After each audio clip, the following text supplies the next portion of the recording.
Hey, hello, hi, welcome to and or back to the EquiTheory podcast. I am your host, Jill Treese, and this is the last episode of 2020. Thank God. This year has been something, that's for sure, and I can't say that I'm sad to see it go. So I thought that I would take some time in this episode to kind of talk to you guys about some things that have happened in my personal life, the accomplishments, the hardships, and all that comes with 2020, and then reflect a little bit on the horses and some of my plans for the new year. So without further ado, let's jump into it.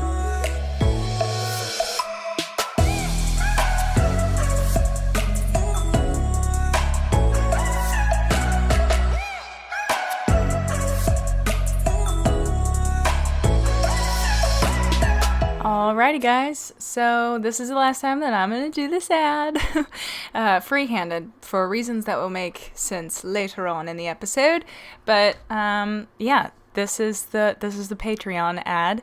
If you would like to join our Patreon fam, that would be fantastic, because there you have access to our Discord server where you can chat with everybody that is a patron that listens to the podcast and is trying to improve their relationship with their horses. And you can also get phone call consults with me where we can discuss your horse and your training. You can ask questions that I will answer live on the podcast, and you can do all sorts of things. And my brain is blinking right now.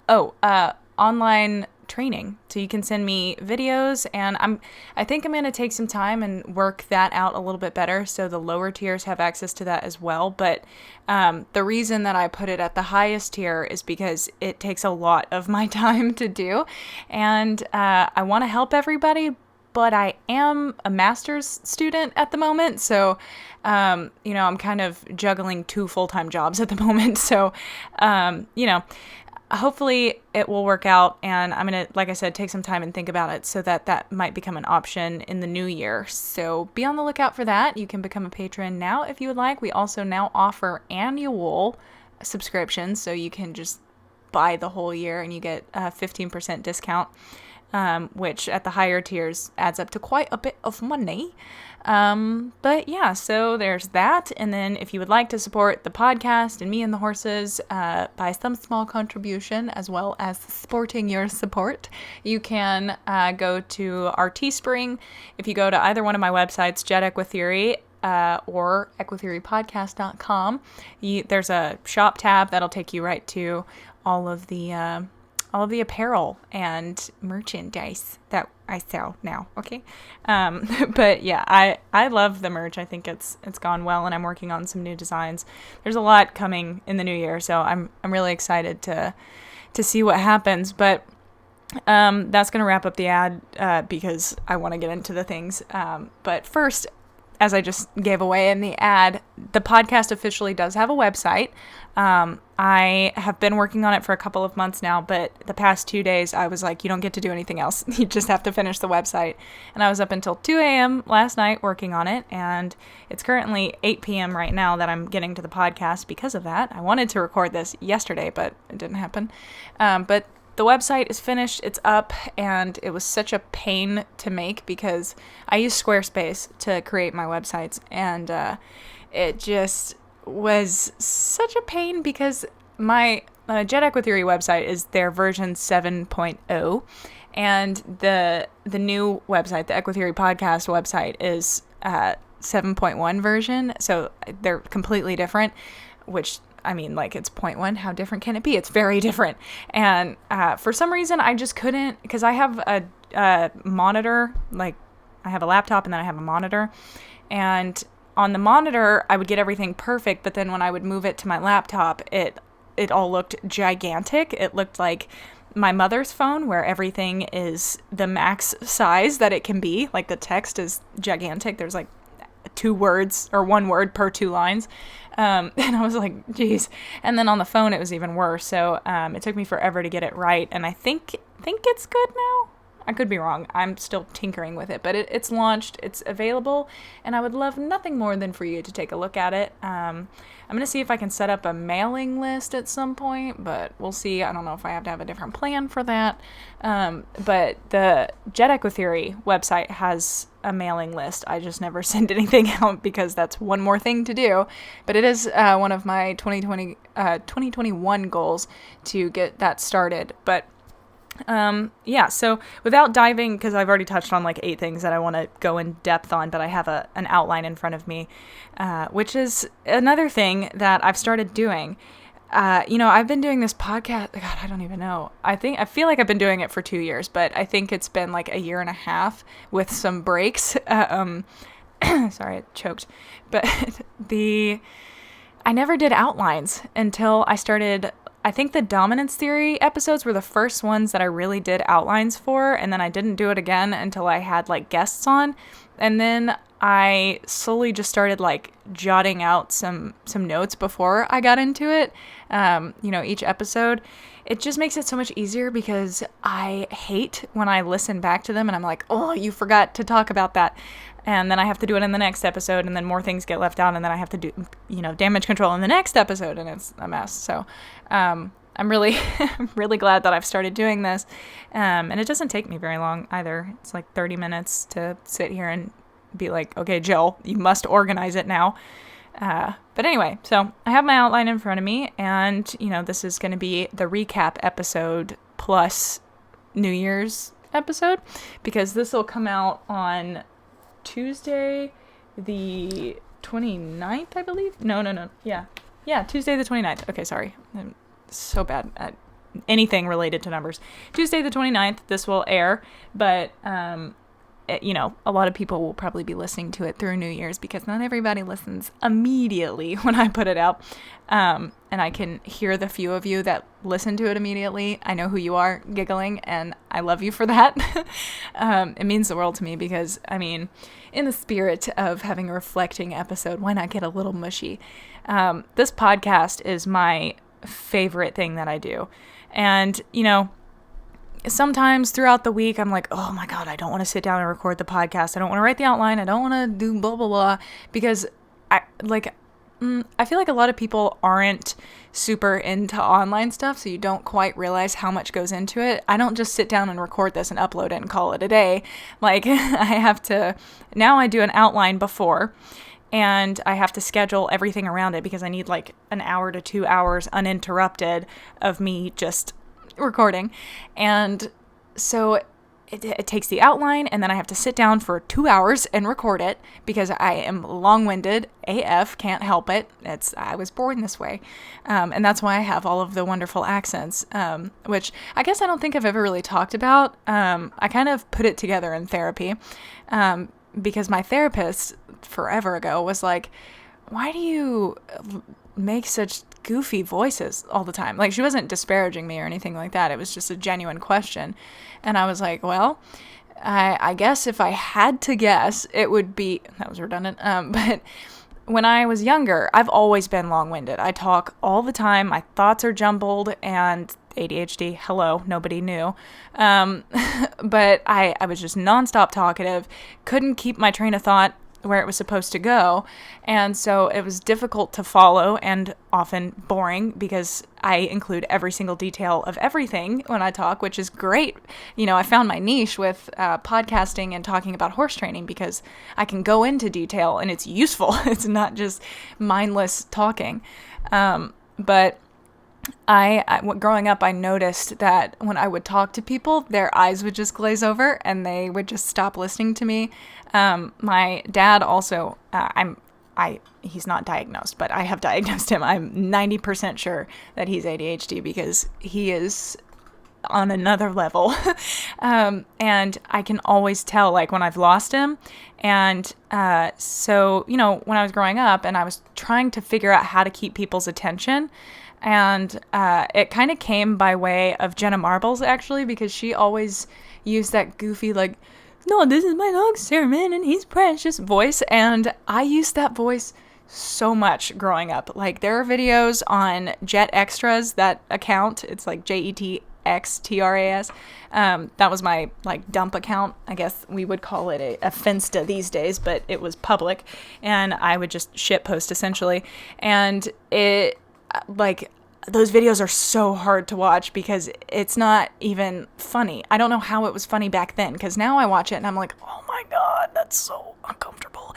Because like my eye contact is wrong. Like I look awkward. Oh, the growing pains. But yeah, so anyway, when I started using those accents, I noticed that people would pay attention more, and my and my dad, I could keep his attention, and so anybody, not even just my dad, just not paying attention to what I'm saying, if I used accents or used a lot of inflection and like made people really interested in what I had to say, then, it worked. And then I got to keep people's attention, and I didn't have to learn how to be concise at all.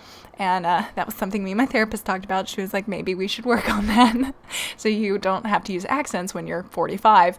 But, part of me is like, that's fun, okay? And who wants to have a boring conversation about the weather anyway? And if I want to talk at length, I might as well make it interesting for the listener. So thank you, weird upbringing, for making me, I guess, decent at podcasting, because I do use a lot of inflection, I hope, except for the days that I'm really tired. I don't know if it comes across well. But anyway, so that's how I came to use a bunch of accents all the time and a bunch of inflection and all of that. And yeah, so I don't know why I started talking about that, but here we are. I don't know. I hope it gives some sort of explanation. I also think that is like a large reason why I don't have a Southern accent, because I was born and raised in Arkansas. I lived in the same house my whole life until I moved out here to live on the horse farm. I remember at 12 deciding I don't want a Southern accent. Sorry if you have one listening out there. I did not like them growing up. Still not a huge fan, but to each his own. But I was like, I do not want that accent. I will not have it. No. And so this is just how I talk now. My uncle calls me a Yankee. I know that I slip into, I have some Canadian, a little dash of sometimes Philly, sometimes New York, sometimes Chicago, and I've known people from all of those places. And either like New York, I listen to the Basement Yard podcast, and they'll have, and I've listened to them forever, and they're from New York, so it's I just have had a lot of influences, and I think it killed my accent, and I accomplished what I wanted to, because I did not want to have a Southern accent. That was my goal as a 12-year-old, and here we are. You don't have one at 22, so congrats, 12-year-old Jill, your dream came true. But anyway, so the podcast is in that long-winded rant, I remembered what I was talking about. Yeah, so I love the podcast. It's difficult to do because I have to sit down and talk for 2 hours, and then after that, it's another hour of now putting the file and the cover art, which also takes quite a bit of time to create, putting the cover art and the file into Final Cut, which is like video editing, and making a YouTube video out of it, and then posting it on YouTube. And while that's happening, I write out the description for it, make sure all the links work, put it into Buzzsprout, which is the host site I use now. And so I put all the information in there, and then I have to copy and paste it to YouTube. I have to change a couple things because YouTube's different. And on Buzzsprout, I can just put, podcast website, and I can put the link on the podcast website words. But on YouTube, I have to actually put out the link because you can't hyperlink things, whatever, that doesn't matter. Anyway, so then I also have to make sure that I have a post formatted for Instagram and post that, get it ready for the next day, and sometimes it doesn't happen until 10 a.m. the next morning when it goes up at 8, but I don't think anybody is sitting. I mean, the podcast, I think it averages between 2,000 to 3,000 listeners, which is incredible and blows me away, but it's not the 86 on my EquiTheory Instagram, so it's not a big thing, but I don't feel like I'm letting everyone down by not posting on time, but I do like to be pretty regimented, I guess, disciplined, if you will. And so it's a lot. And now that I've got the podcast website, I'll also have to put all of that information into a post on the website so you can listen to each episode from the website. It has the video, the audio file, the description, and the cover photo, and all of that, the date, everything is in the website. So if you're ever in search of a particular EquiTheory podcast episode with some content that, might not be in the description, so if you're using Spotify or whatever, and you're just scrolling through and you're like, oh my God, I can't find what I want. I wish there was a search bar, but I just want to search EquiTheory. You can go to my website, and when you go to the episodes tab on that page, you'll be able to just search a keyword, and, if I have an episode that either the description or the title contains what you are looking for, you will find it there, and it'll present some options to you, and you can listen to it. But anyway, so all of that is done, but a lot goes into podcasting, and so I'll get to more on that later, but, it really is just my favorite thing that I do. Even though the following is smaller, it's almost better that way, because I can manage it. When things get big, it's really hard to read all the comments and interact with everybody, because, I'm a positive reinforcement trainer. I know how people work, okay? And, if people comment 1,000 times and I don't respond, they're eventually going to stop commenting, sometimes. And it's really hard for me to be able to comment to everyone, because I want everyone to feel heard and appreciated and included, or if they have a question that I can answer it. But unfortunately, it's just not logistically possible. So if you are out there commenting and saying nice things about the podcast or trying to ask a question, please know that I hear you, and I will do my best to get to you. But that's why I set up the Patreon for the questions specifically, to be able to help answer people's training questions, but also make it a justifiable use of my time, I guess. Because, you have a trainer. I don't feel like I need to justify this, but if there is anybody out there that doesn't understand, as a horse trainer, you can't just train everybody's horses for free just because you want to help horses exist better and live in a better world. I'm doing a lot of stuff like that already for free, like my website. I considered making it a membership thing, so people have to pay to get access to all of my resources and everything, but I'm like, no, it's just not my goal. My goal is not, obviously I have to make money or I can't eat, but I went to Walmart today and had to leave some stuff at the register because homegirl's broke, and that was fun. But anyway, I don't think anybody was judging me.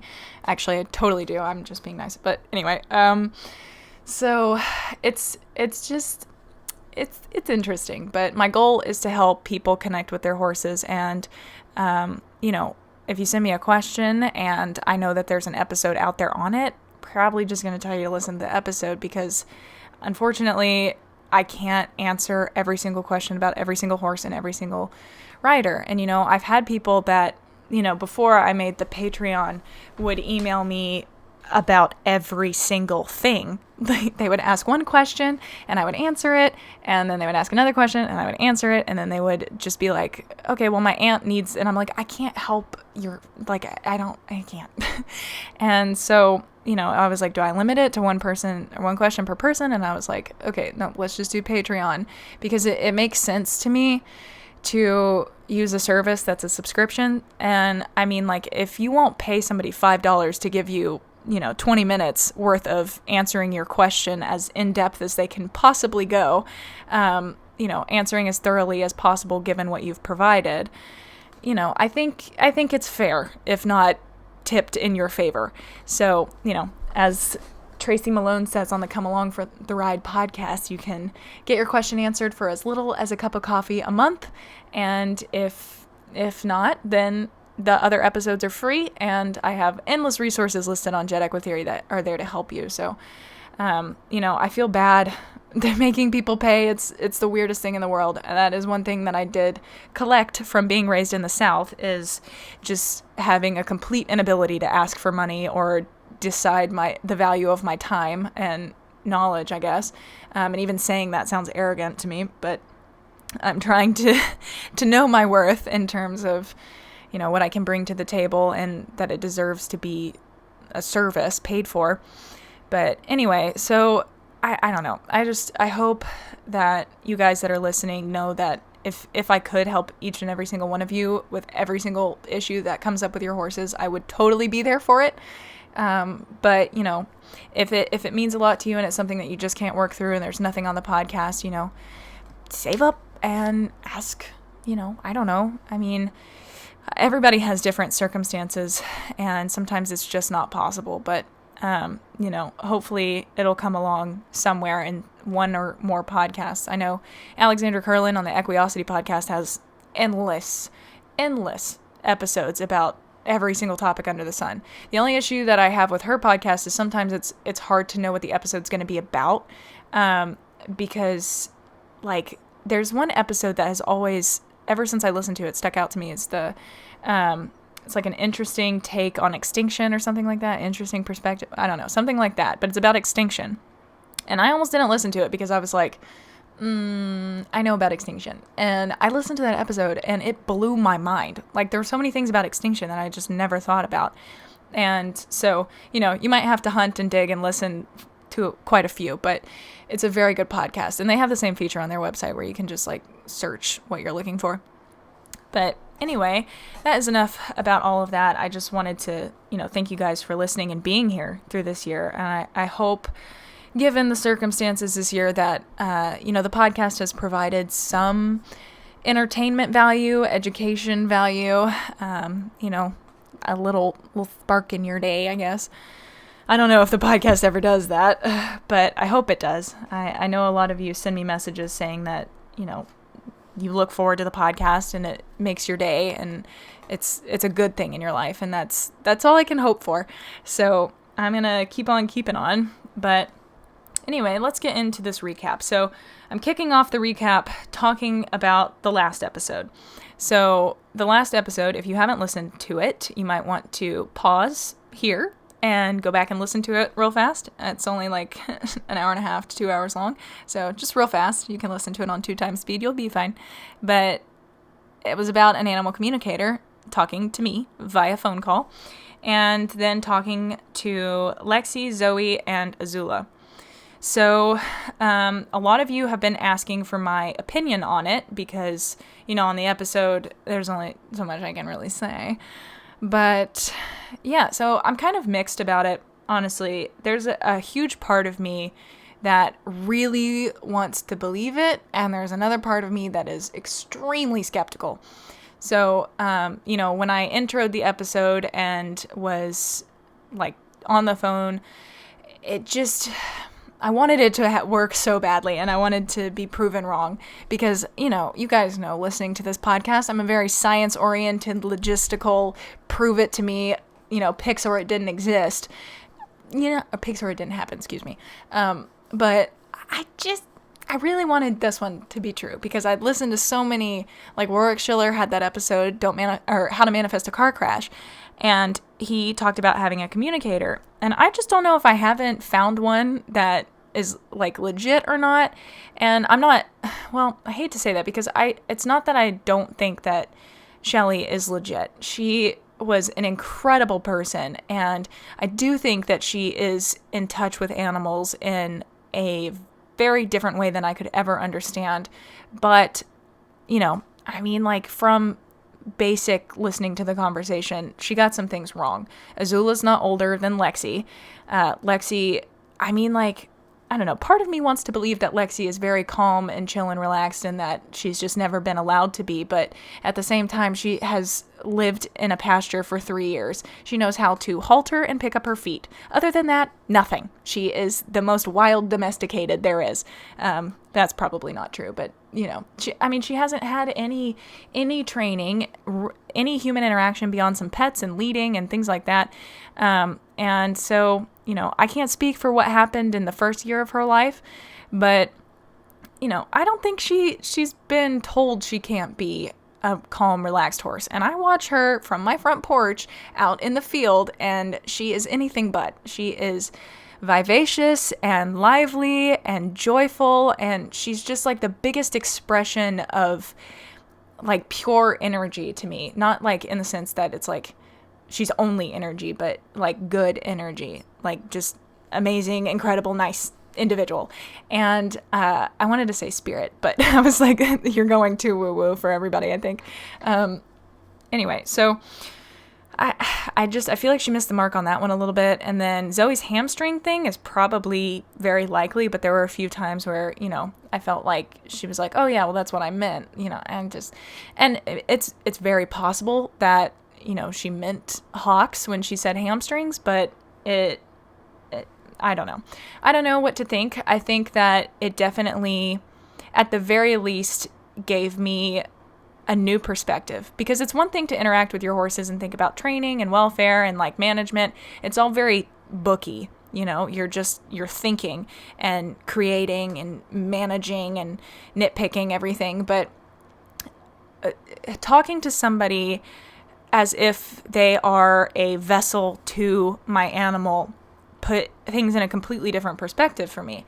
And it definitely walks the line between being anthropomorphic and having compassion, but I think that is the way that I would like to look at it. Especially, you know, this year I took the animal emotions course, and that course was absolutely phenomenal. And learning more about it, you just can't get away from totally just anthropomorphization altogether, because animals have emotions that humans also have. They don't have all of the emotions that humans have that we are aware of. They don't have the level of consciousness due to the lack of the frontal lobe.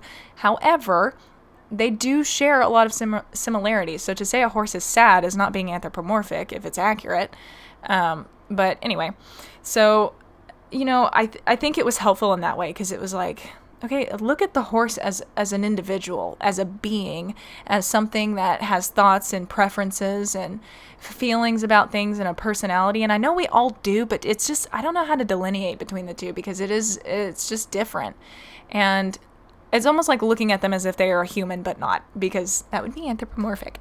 But I don't know. It gave me a fresh perspective and a deeper appreciation, and really reawakened that part of me that wants to be more reverent towards animals, instead of just, you know, being like, okay, you're my horse, I love you very much, and now I'm going to train you, but like genuinely appreciating them as they are and what they bring to the table, and not just trying to change everything to fit my role or my ideas and goals, I guess. Because, you know, we've talked about before, I hope at least, a lot of positive reinforcement trainers do, that you can be just as controlling and forceful with clicker training as you can be with, you know, other training methods, because you are holding the reinforcer, and if the horse doesn't do what you ask, it doesn't get it. There are ways to mitigate that, of course, you know, keeping hay or alfalfa out near them while you're working so they can choose to leave and not work for the food because the work is undesirable now. But, you know, it can still be not what I want it to be. And I want it to be something that is honest and clear and comes from a genuine place, so much so that the horse can get that, you know, not just, okay, yeah, I have to go through the motions and do all of these things so that I get my snacks. I want it to be something that the horse really enjoys, and that they really feel connected and in tune with me. All of the things. It's very woo-woo, I'm sorry, but those are my goals. So anyway, to kind of conclude that, you know, I thought the episode was interesting and entertaining at the very least. It offered me that slightly, or I guess a variation on my original perspective, and helped outlines clearer some more of my goals and things like that. You know, and gave me some food for thought, you know, working with Lexi with like the Masterson method. I think that's a great thing to do with her. So, and I hadn't considered it. And I went out and did it with Zoe. I think in the episode she said that like after our talk, I should go check on Zoe and see if, you know, she was more settled and more balanced, level energy, whatever. And, I hate that I said whatever. It sounds like I'm being dismissive, but I'm not. I'm just frustrated. I can't come up with the word. I'll be straight up, and it's going to be really disappointing. I totally forgot. Totally forgot to do that at all. But from my recent interactions with her, I would say she's Zoe. She is still feisty, fiery, has a lot of energy, and has a lot of opinions, and I wouldn't say that she's leveled. So I don't know. And I could be misinterpreting what Shelley had intended for me to get from what she said, but I didn't notice a change. It's just Zoe being Zoe. Yeah, I don't know. I don't know. I know you guys shared a lot of your thoughts with me and your experiences with communicators. And, maybe in the new year, I will have another one on and see what they have to say. So, I don't know. Hello, Wally. He's like standing up on my chair, touching my shoulder. Hello. Very tall kitty. You're a very tall boy. Slow blink. Okay. Anyway, so now we're going to move into the personal lifestyle padding, okay? So, COVID. Obviously, that is the biggest one. This year has been a lot for everyone, and, I would say that I have definitely not been one of the worst off or the most affected, just simply due to the fact that I live on a pretty isolated horse farm. And, my family, my mom is retired. Hi, Wally. My mom's retired, and my dad works a job that, doesn't necessarily require him to be in the office. And, everybody's just kind of been going about normal with a mask on. They're not going out as much, neither am I, and there's less activity, but nothing really for my family has changed. So we're very fortunate in that regard. But I know that there are a lot of people out there that have been affected. And if you're one of those people who's listening, you have my sincerest and deepest apologies, condolences. I just don't know that there's a word to really encompass the word, but I can't imagine going through something even worse during this time. Because, like I said, for me, not much has changed really, but I have been largely isolated, like by myself, alone in my house all day long, and all I do is work. And it's not great, but if I had a horrible tragedy, like the loss of a family member or something in that realm, I could I really feel for the people out there that are dealing with things like that. And I don't know, my heart is with you, and I hope you're doing okay if you are listening. But, yeah, so like I said, not much for me has really changed. I've just been working a lot. And Wally, bro, get up in the seat if you would like to be here. He just keeps jumping up and touching my shoulder. Come here. And he's on the floor, by the way. It's like, he's so tall. He's a tall boy. Anyway, I'm just going to pet him from the ground. So working a lot, and, the only thing that I think really did suck at the start of COVID for me was that, I graduated, if you don't know. I completed my bachelor's degree. I got my bachelor's of arts in psychology with a minor in Spanish. One of you guys sent me a message or commented, I think it was about the podcast website, and said, I didn't know you had a minor in Spanish.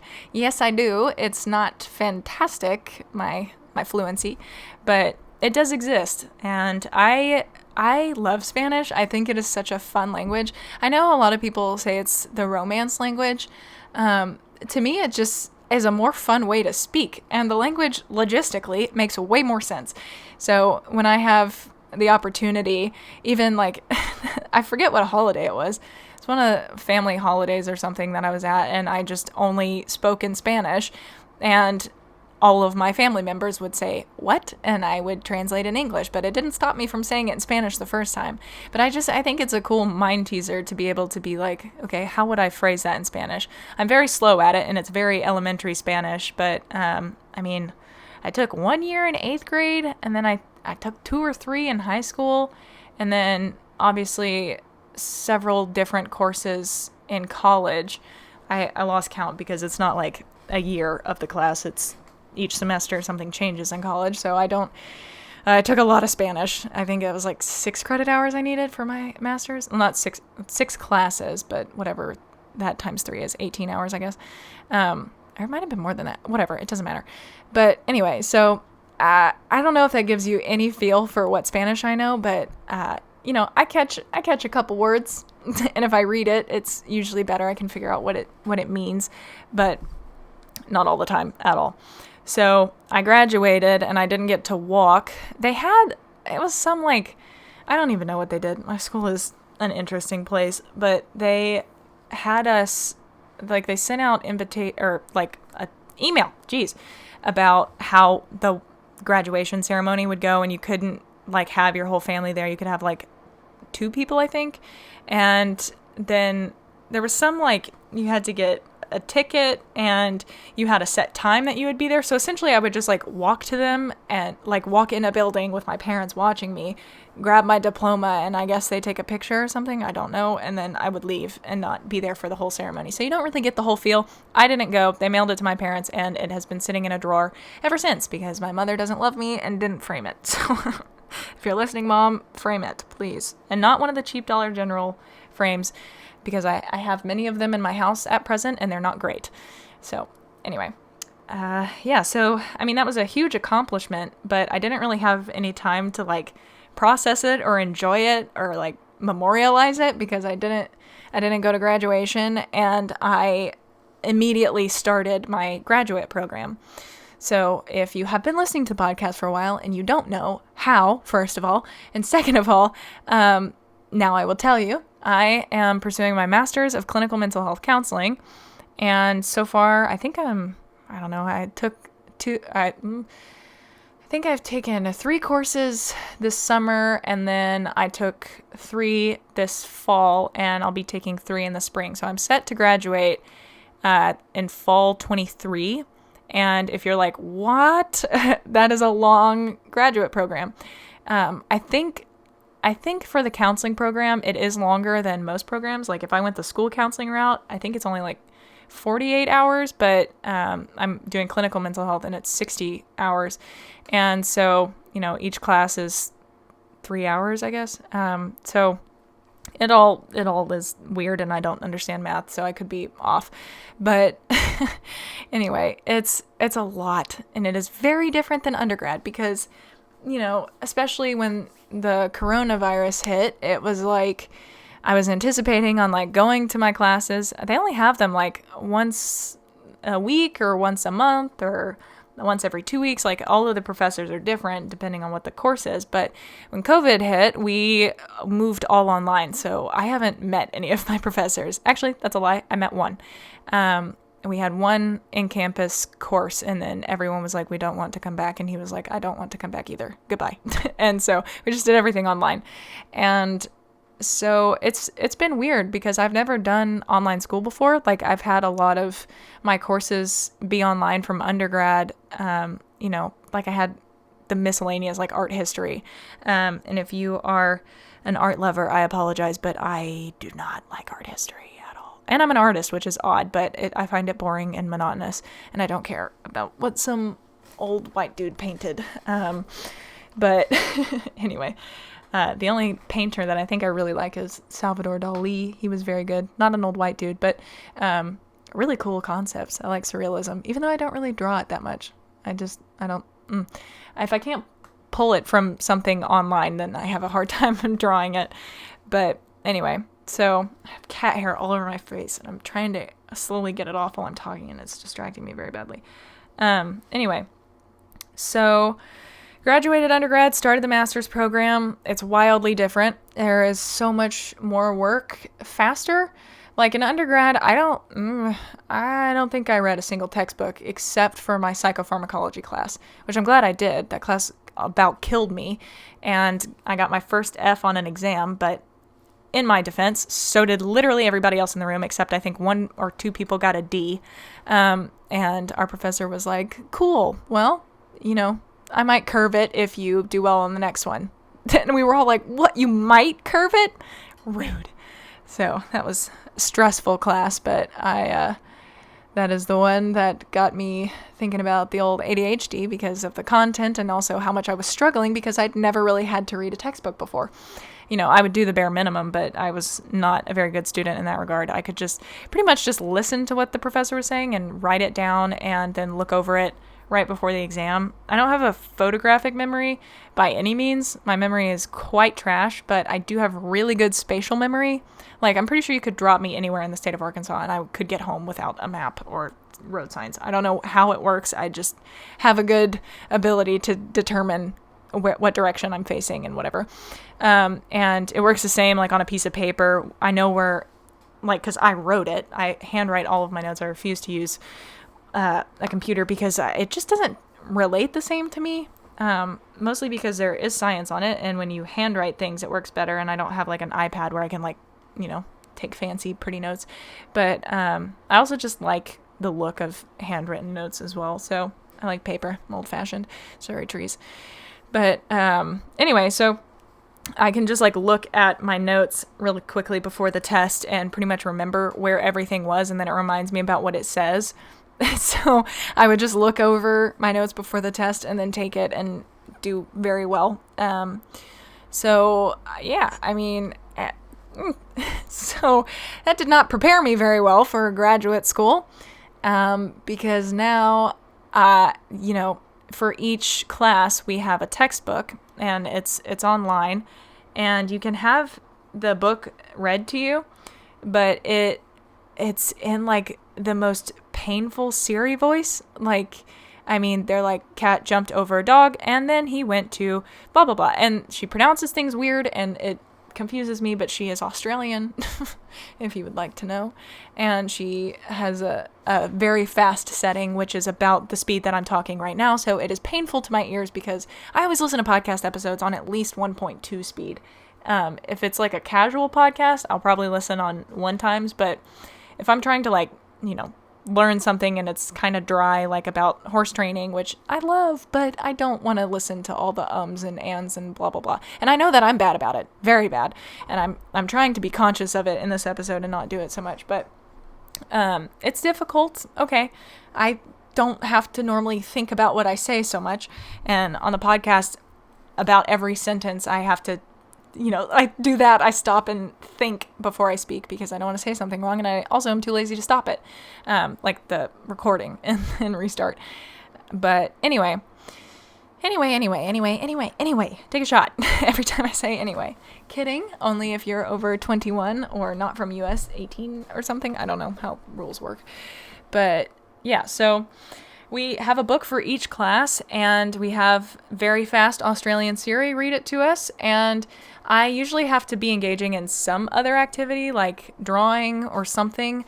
Otherwise, I just cannot focus on it. I tried so hard, even medicated. I can't. I just cannot pay attention. It's so boring and painful, even though it's something I'm interested in. It's just monotonous, and I can't force myself to do it. So my small kitten took a poop and it smelled very bad, so I had to get up and spray the litter box deodorizer because the litter box is not far from where I am sitting. And then I also dunked my face in my sink so I could get the cat hair off, and now I feel much better, even though my sink water smells like rotten eggs because well water. God. Anyway, so, getting back to what I've been trying to talk about for the past 40 minutes, the courses are just way different, and for each chapter there's a quiz and a bunch of like short answer responses, and there's usually like 1 to 3, but within each of those there are like 3 questions, so it's time consuming to say the least. And then there's papers and stuff like that on top of it, and projects and whatnot, so it's so much work. And it takes an hour to get through a chapter, whether I read it or the book reads it. And in the graduate or in undergrad, I could kind of like, whatever, I don't need to know that. And a lot of it, like every single semester and every single class, for the most part, learned the same exact thing over and over again. Adler, Erickson, Freud, blah blah blah. Like, I got it. I know who they are. Okay. And when I got into the sorry, I have a burp coming. It was distracting me. Had a hair on my computer also. Anyway, so in the grad program now, I'm like, okay, if I'm gonna be a counselor or a therapist, I can't not know this stuff. Like, this is stuff and beyond that, it's interesting, but I also feel an added pressure to know it now because I'm not gonna be messing with somebody's head, not knowing what I'm doing.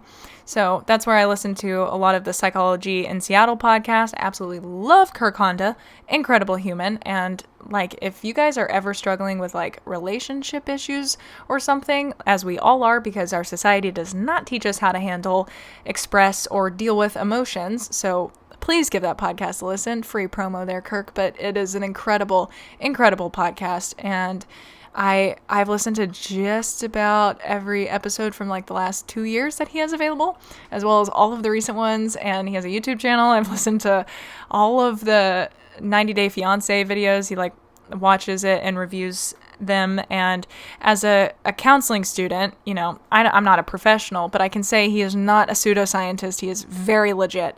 Because, a lot of people online that claim to be therapists are either very novice therapists or just know a lot about mental health and like work in the industry, but aren't qualified really to be talking about it.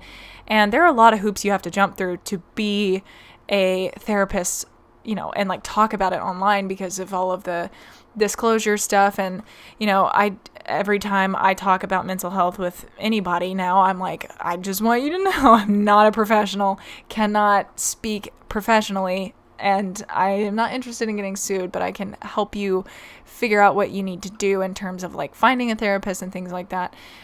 So anyway, that podcast has been a very giant source of entertainment for me over the past couple of months because, for Christmas, I actually had my first adult, like I bought everybody Christmas presents this year. And, wow, that is why I had to leave some things at Walmart today.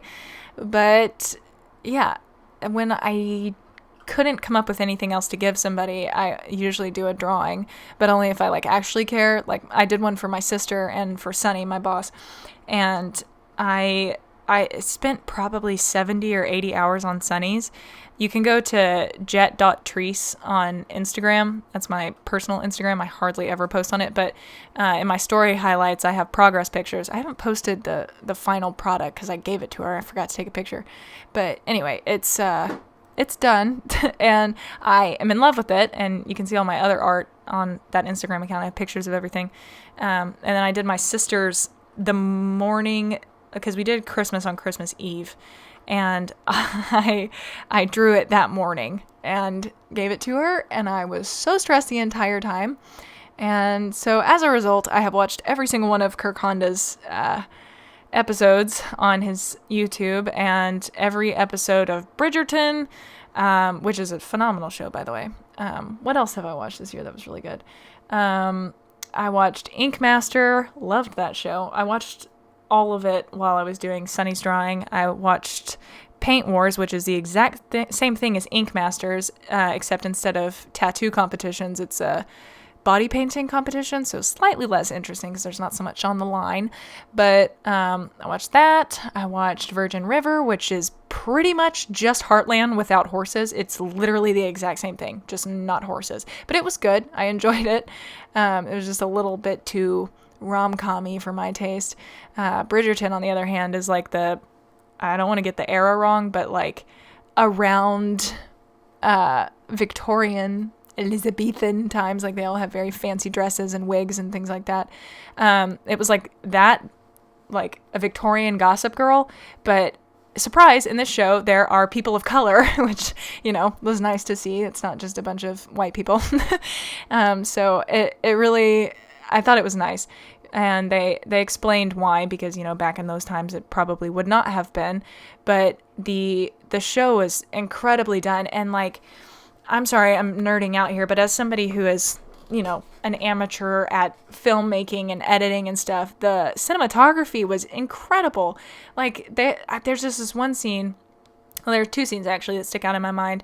There's one scene where these two guys are fighting, and I have never seen a film. Well, it's not a film, it's a series, but there's only one season out right now, and I watched it all in one day. But there are these two guys, and they're fighting, and also, I feel like I should say, sorry, just all over the place, it's the end of the day. The reason I watch so much TV is because of the drawings, and also because of like I've been working on these websites and it's kind of mindless just entering information and I don't really have to like concentrate on it. So I watch the show to keep me entertained.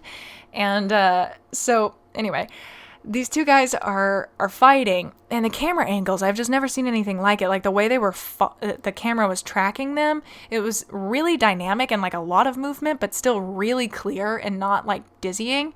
And then there's another scene where they're dancing, and it's this guy and girl, and they're dancing, and the way that the camera follows each of them, it's like a dance itself. I don't know, that might sound really lame, but I am a film nerd, and I thought that was phenomenal. I also watched Tiny Pretty Things, which was a dark, but very good show. Away, I watched that earlier this year. That's what it's called, Away. It was really good. I'm trying to think, what else did I watch? I watched like anything, if it's not stupid and it's been in Netflix's recommended or top rated or whatever, I've seen it. And so I'm about to buy myself a VPN so I can watch stuff that's available in other countries because I'm out of shows. Ugh, God. I've always been like that too, just very bingey with TV shows.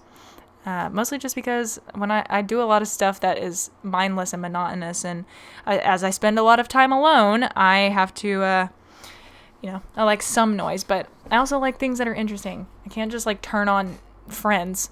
I actually watched all of that this year as well, which was kind of a waste of time, but it's a good show. It's just like stupid. And Drew Gooden, if you guys have ever watched his YouTube videos, he did like a laugh track analysis video, like our what are they called, sitcoms, like which is the best or whatever, something like that, and totally ruined Friends for me, so that was nice.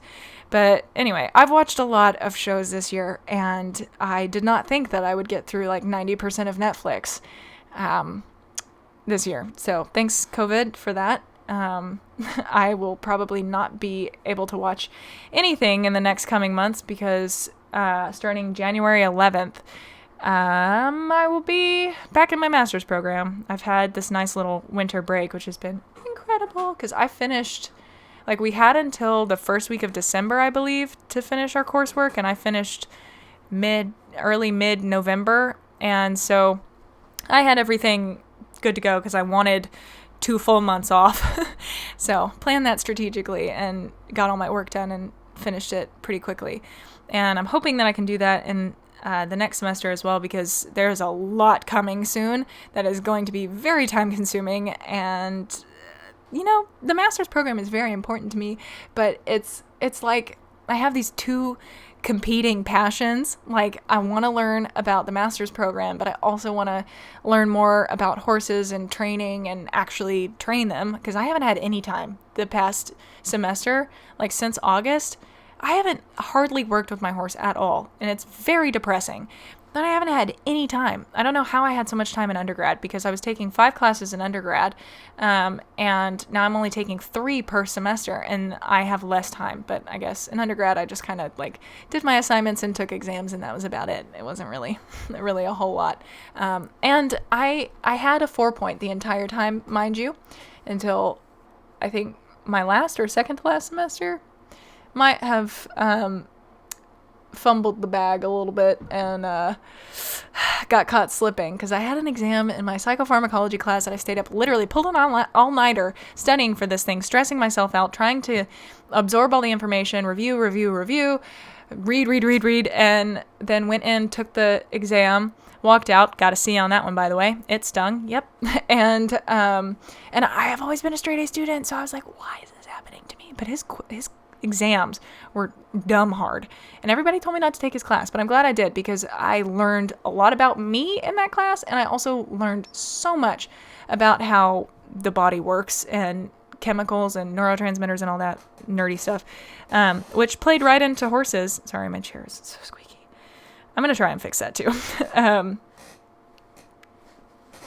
It's good. Anyway, so I stayed up studying for this exam, and then I had another one directly after, and I forgot about it, and so I put my notes in the desk, and I cheated, and I got caught, and, yep, not for lack of trying, by the way. Somebody told my professor that I was cheating, which is just scummy. Like, if you knew what I was going through, you would not have done that. But yeah, so I was sneaky and I got away with it, but somebody did tattletale on me. And so I got an F for that course and it killed my GPA, but I finished with a 3.7.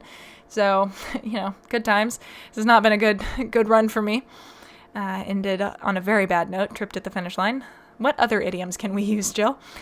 But so, yeah, the master's program has been an experience, that is for sure. And I love it because I'm learning so much about how people interact and my philosophy on life and relationships and who I want to be and what my values are, because that's a lot of what counseling is. You almost have to do, well, you don't almost have to, you have to learn about it and then reflect on it for you and for how you would treat other people in a circumstance.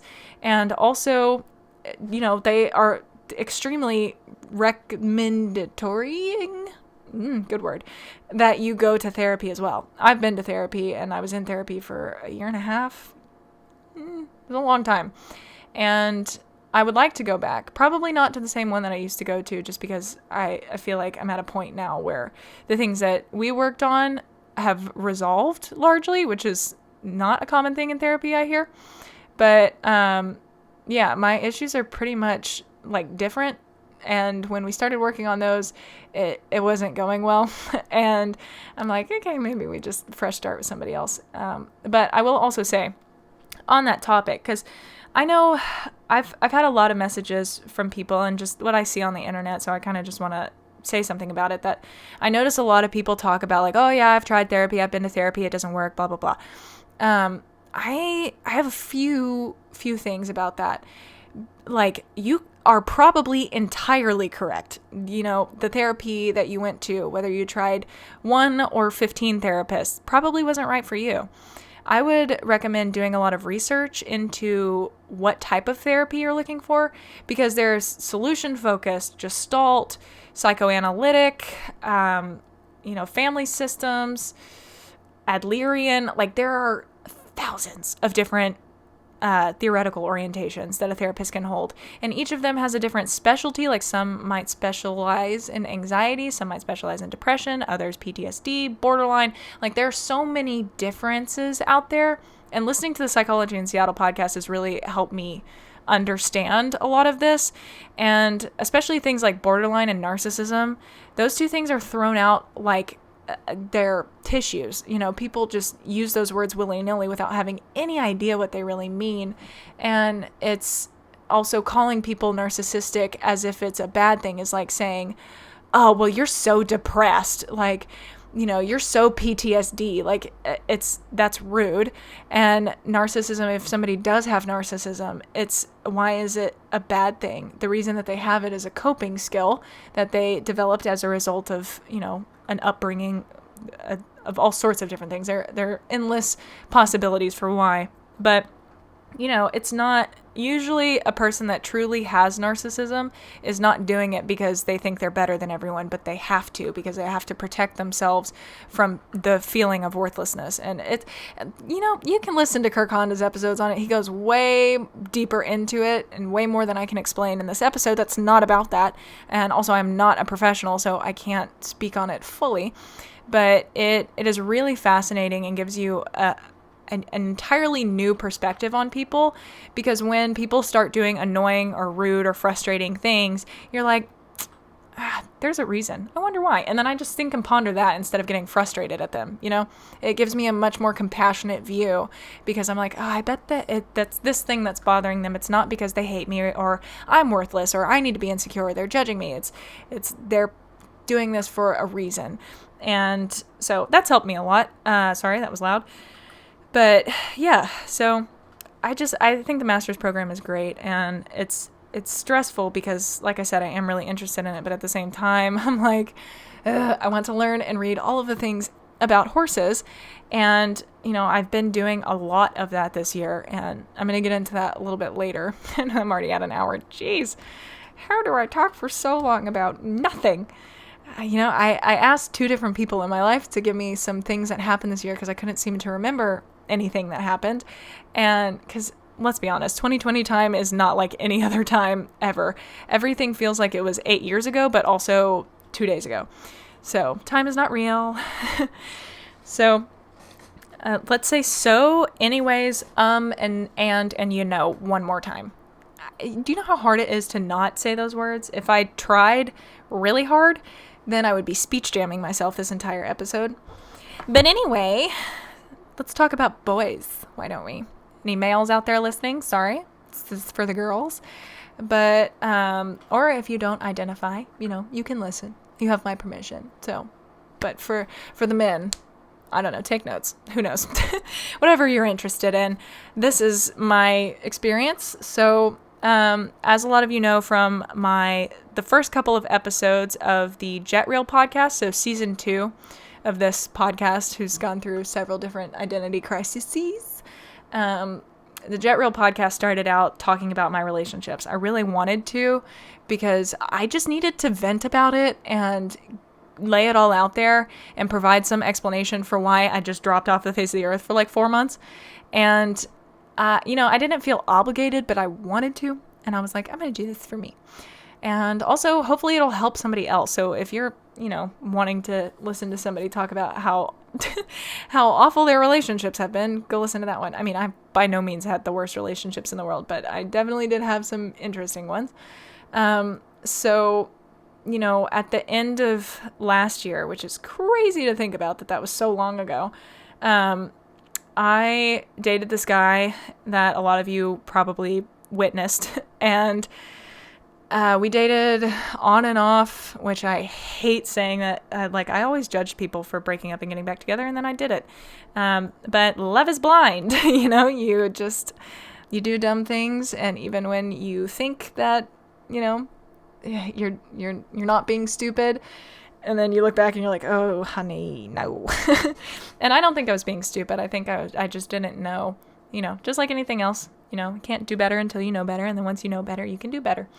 So, and even then, sometimes with psychology and matters of the heart, it doesn't work. But anyway, I dated this guy on and off for like a year and a half, and that was a year and a half, approaching 2 years, something like that. And we ended, interestingly.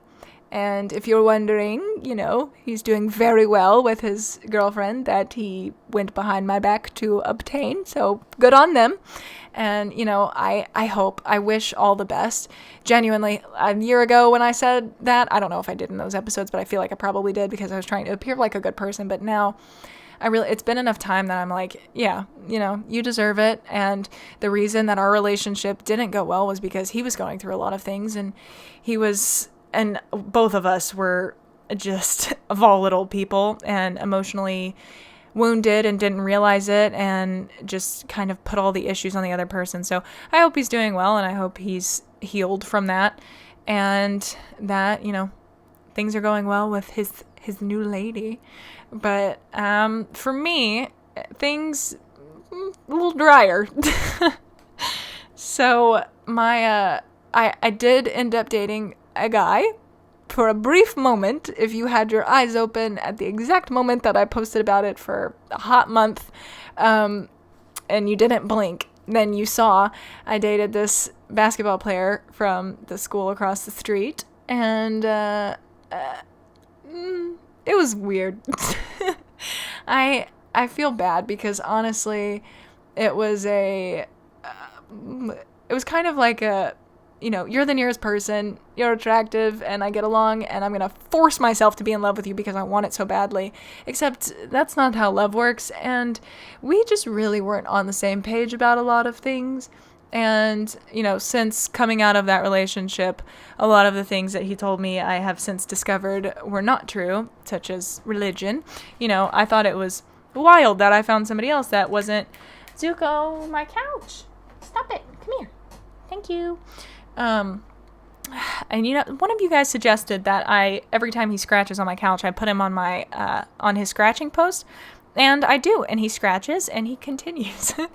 So I'm going to have to come up with some sort of training plan, but that couch is already destroyed, and I'm like, it doesn't matter. But anyway, I refuse to declaw. So this guy, I forgot what names I used in the older episodes, but he just, bless his heart. That's just that kind of person, You just bless his heart. He was a very sweet guy, and he just we just weren't on the same page, and things like religion. Ow. I was like, no way, you believe exactly what I believe? And, come to find out, he is quite religious and just told me what I wanted to hear, essentially. And so that was fun because it was interesting because the girl that introduced me to him is my friend, my best friend. She introduced us and she was like, he's religious, just so you know. And I was like, okay, I mean, that's not a problem unless it is for him. And he was like, nope, I don't believe, I'm not a Christian, whatever. And I was like, okay, dope. And then, we break up and all he does is post religious posts. And I'm like, okay, well, whatever. So, I seem to be good at finding those because that's not the first time that's happened to me either. Anyway, so then at the last time I talked about relationships, which is crazy it's been this long, it's because nothing has transpired. I talked about a guy at the end. I feel like I called him Andy. I don't know why I low-key remember that. I could be totally wrong. But anyway, sorry, that is my you need to go to bed alarm. Anyway, I did end up meeting up with him, and it just wasn't in person. We were just very uncomfortable around each other, and I didn't feel anything. And I think something similar happened with the one prior, as did with who I'm calling Andy at the moment. We could talk about a lot of things, and I was like, oh, cool, that means I'm in love. No, it didn't. And then after that one, I think I might have I don't know. I think I went on a couple more dates after that. And then it was a couple of months of on and off getting and deleting Tinder, Bumble, and Hinge. And before you fucking judge me, please know that I live in the middle of nowhere, Arkansas, and my options for meeting people are Dollar General and Ricardo's Cocina down the street. I'm like, it's not going to happen for me, okay? And I'm not in the undergrad anymore at Henderson, so I can't meet people there. COVID, can't go to bars, can't go exploring and just bump into somebody and be like, oh my God, you're my true love. So, sorry, I have to use dating apps. I know, horrifyingly embarrassing. I hope not. I hope some of you are rolling your eyes and the fact that you even have to say that. I know, right? No. So, I wanted to say it's worked for me, but it really hasn't. It got me dates, that's what I will say. And it put me in touch with some really cool people. And, I've talked to several people since, but what I noticed started happening, especially over summer and this last semester, is that I turned into, a ghoster. And it's incredibly rude to do. And it's quite cowardly to just decide you don't like somebody or don't want to pursue them anymore, and you just don't respond ever again after you've been talking for, a couple days or a week or something. Personally, if that happens to me, I'm like, damn, that sucks, whatever, and move on. And I'm glad I know that now. But for some reason, the guys that I end up talking to, it does not seem to go the same way. Most of them, some of them will just drop off and be like, fine, if you don't want to talk to me, I'm not going to talk to you. And I'm like, okay, cool. And we're on the same page. But other guys are rather persistent, and I'm frightened. I was raised by a cop, and so I am just inherently afraid of other people. That is a bit of an overstatement, but men do be scary a little bit, and I don't want to generalize, because if there are any men out there listening, I'm sure you're great because you're listening to my podcast, so you must be fantastic. But men do be doing some creepy things, and it stresses me out. Even today I went to Walmart, and I got paranoid that there was a guy following me, because he was following me, and he kept staring at me, and it was making me very uncomfortable, and I went to the other side of the store. And I am the person that checks my back seats in my car and carries my car key like it's a knife. I don't know what that's going to do. It's blunt. But, I don't know. I've just heard too many horror stories, and my parents decided that fear was the best teacher. So, contrary to what I teach now, that's what happened. And so I'm wary, and I always set up precautions when I go on dates. Always very public, sending my location to everyone in my phone book so that they can all call the police. And I usually alert my date to the fact that everyone knows. So I'm like, if you're going to bail because you were going to kidnap me, now's the time. So anyway, in conclusion, I started ghosting people because I was more interested in working on my schoolwork or my business stuff than responding to text messages, because I did not realize how much free time I used to have until now, which is totally odd. You would think in a global pandemic I would have all the free time, and I do not at all. I keep giving myself more projects, and I would rather do them than, text back and forth about weather. I don't know. That's not the only thing people talk about, but I don't know. I just get bored of reintroducing myself over and over and over and over again. And the conversations that always strike me the best, because I'll give you some insight into my dating life here. So I am not afraid to message first, because that's a dumb rule. Why should the guy have to message first? Beyond that, they're usually bad at it. So, and also, I feel like I should say, some guys are very uncreative and they're like, hey, how's it going? Or they say some dirty shit like, ride me like you ride your horse. And it's annoying. If I had $1 for every time, I could buy myself a boyfriend for every time I've heard that. But a lot of them, I think they get really discouraged because people don't respond. And I'm not on my high horse here. I definitely don't respond sometimes, because sometimes when you're in the swing of things, swiping, and you're like, oh, that one will do, and then he messages you and you're like, no. So it happens. And so if my kind of rule is, if I don't know if you're familiar with how dating apps work, but I'll explain it to you. So if you swipe on somebody and they've already swiped on you, then it'll pop up on your screen like, it's a match, send them a message. And if that happens, then I usually send them a message first. But if I swipe on them and nothing happens and then they match with me later, then I'm like, it's on you, buddy. So, and sometimes I'll send it first because I'm desperate, but I'm kidding, just because, sometimes they don't have faith. But yeah, so my rule is usually I'll go through their pictures and pick 3 things that I can comment on. And that's such a dumb rule, but I get so tired of, hey, how are you? I'm like, you don't care. You don't know me. Why would you care about how I'm doing? And also, what is my reply going to be? Really good. Just working on some stuff. How about you? That's a boring conversation. That's not a good starter. So I don't do that. I pick 3 things in their pictures that are interesting, and I lead with I have questions and I need you to answer them immediately. I like some comedic flair. That's my only personality trait.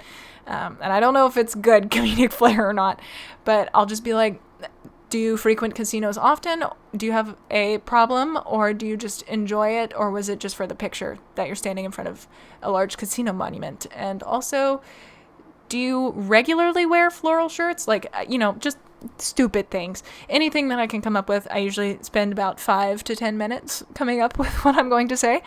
And it kicks the conversation off on a different foot instead of just boring, hey, how are you conversation. It's so lame. And, even if somebody does ask me that, I try to go the extra mile if I can be bothered. It's exhausting carrying the conversation all the time. So you guys better start speaking soon. I've been talking for an hour and 12 minutes. I'm kidding. But, so, if they ask how I'm doing, I pretty much give a condensed rundown of my day so that there are some things to pick out, they can comment on something. And then when I ask them and they respond with hey, oh, that's great. I love that you're into horses. Have you been riding your whole life? And as for me, I'm just blah, blah, blah. It's how you talk to people, not just, hey, how are you? Good. How are you? Good. Conversation dead. So anyway, I don't know what else to say about that. I mean, it kind of died. I don't have any apps on my phone at the moment and haven't for several months just because I got tired of it. I didn't want to have those conversations, and I got tired of reintroducing myself, and I needed a break. So I haven't had a boyfriend or anybody that I'm talking to since February. I mean, there have been a few smatterings here and there, but it's been a dry year. COVID doesn't help that either. You can't really meet up with people and go out, and wearing a mask when you are someone like me who wears makeup, and then you put a mask on and then it smudges on your nose, and then you look like you have a skin rash on your nose and your chin and also cheekbones. And it's just uncomfortable and annoying. And I did go on a few, did I? I don't think I've ever, no, I did not. I did not go on a date that I had to wear a mask. Nope. I guess I deleted them when that was like actually a thing here. Arkansas was a little slow on the uptake. Sorry about that. But, so yeah, I mean, I just, it's okay. And, I noticed nobody was really initiating, like, do you want to have a FaceTime call? Do you want to, go to a restaurant and sit down and eat at a booth far apart? Like, nobody said that. So I was like, you know what? That is one thing I will not do. I'm not asking you out unless I'm just like really into them. Coincidentally, the guy that I dated for a year and a half, I did ask him out. So maybe there's some like underlying overgeneralization happening there where I'm like, if I have to ask them out, they're bad. But so I don't know. I'm just kind of waiting on the virus to end and focusing on all of my stuff and trying to get a handle on everything. I don't know why. I just can never seem to get my head above water with all of the things that I do. But that's what I'm focusing on right now. Part of me is like, you need a little more social life. You're becoming kind of a workaholic and you're dating your work. Like, you need to interact with other people. And I'm like, Sunny's fine. I see her every now and again. But I mean, there have been days that I don't go out of my house and, I might have a phone call. Maybe. And sometimes at like 5 p.m., my boss will call me and I'll be like, hello. Like, my voice is like, this doesn't work anymore. It's out of service. So anyway, that's pretty much it on boys. It's a very uninteresting realm at the moment. Nothing's going on. I don't have any dating apps, not pursuing anybody. And I'm bored and exhausted with it and frustrated that people are so boring. But, our society doesn't really encourage people to be interesting. And I would like to credit a lot of my social aptitude. I don't know if I have it, but I feel like I do a little bit. So I would like to credit that to like the podcast and YouTube and stuff. Like I feel like I have a better understanding of how to make things interesting, and also applying a general rule of like, if I'm not interested in the conversation, I'm not going to open it that way. It's like, I don't want them to ask me, hey, how's it going? So I don't ask them, hey, how is it going? That's boring. So let's move into mental health. That has been a huge topic this year. And I don't know, there's just so much to cover there. And I talked about it a little bit earlier. For me, I would say, knock on wood, this is the first year in several years that I haven't entered a depressive episode in the winter. I used to think that I had SAD, seasonal affective disorder, but really I think I just had a destructive mindset, and I don't think it was my fault. I don't think anybody that does it's their fault. It's usually a product of the environment, how they were taught to think about themselves, and largely our society anyway is focused on all the things wrong with us and hiding them and complaining and trying to just appear great, but only focus on the bad instead of, appear great because you feel great and you think you're great, and focusing on the things that are good about you. And, the bad things, you're like, yeah, they're there and I'm going to work on them, but it's not the center of my universe. Whereas I used to be like, oh my God, my life is falling apart. My writing sucks. My relationship life sucks. I'm a terrible student. I can't do anything right. Like, that was how I thought all the time. And how are you going to be happy when you think like that? And it's crazy to talk about now, because if I had heard somebody say, how are you going to be happy if you think like that, to me back then, I would have like smacked them in the face and said, I can't help it. And I couldn't at the time.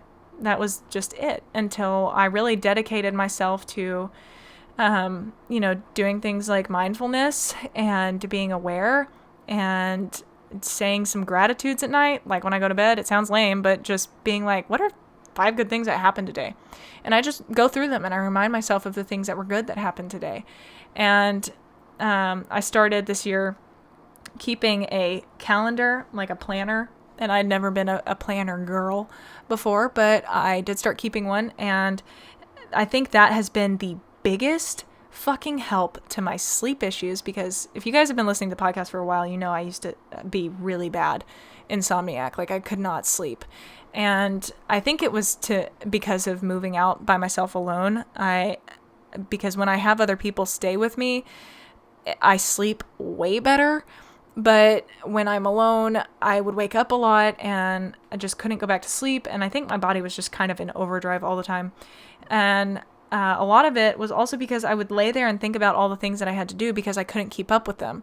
And I was terrified I'd forget something. So I'd just like run through my list, think of anything else. And I would try to keep it all in my head. And so instead of doing that, every night before I go to bed, I get my planner and I just endlessly write all of the things that I need to do the next day. And if they don't get done, I just bump them to the next day and I try to prioritize and whatnot. But that has helped so much because now when I go to bed, if I'm like, oh, I got that thing tomorrow, I'm like, it's in the notebook. You won't forget. You got it. Go to bed.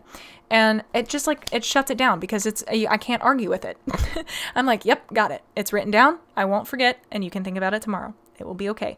And just a lot of reassurance from me has helped my anxiety tremendously.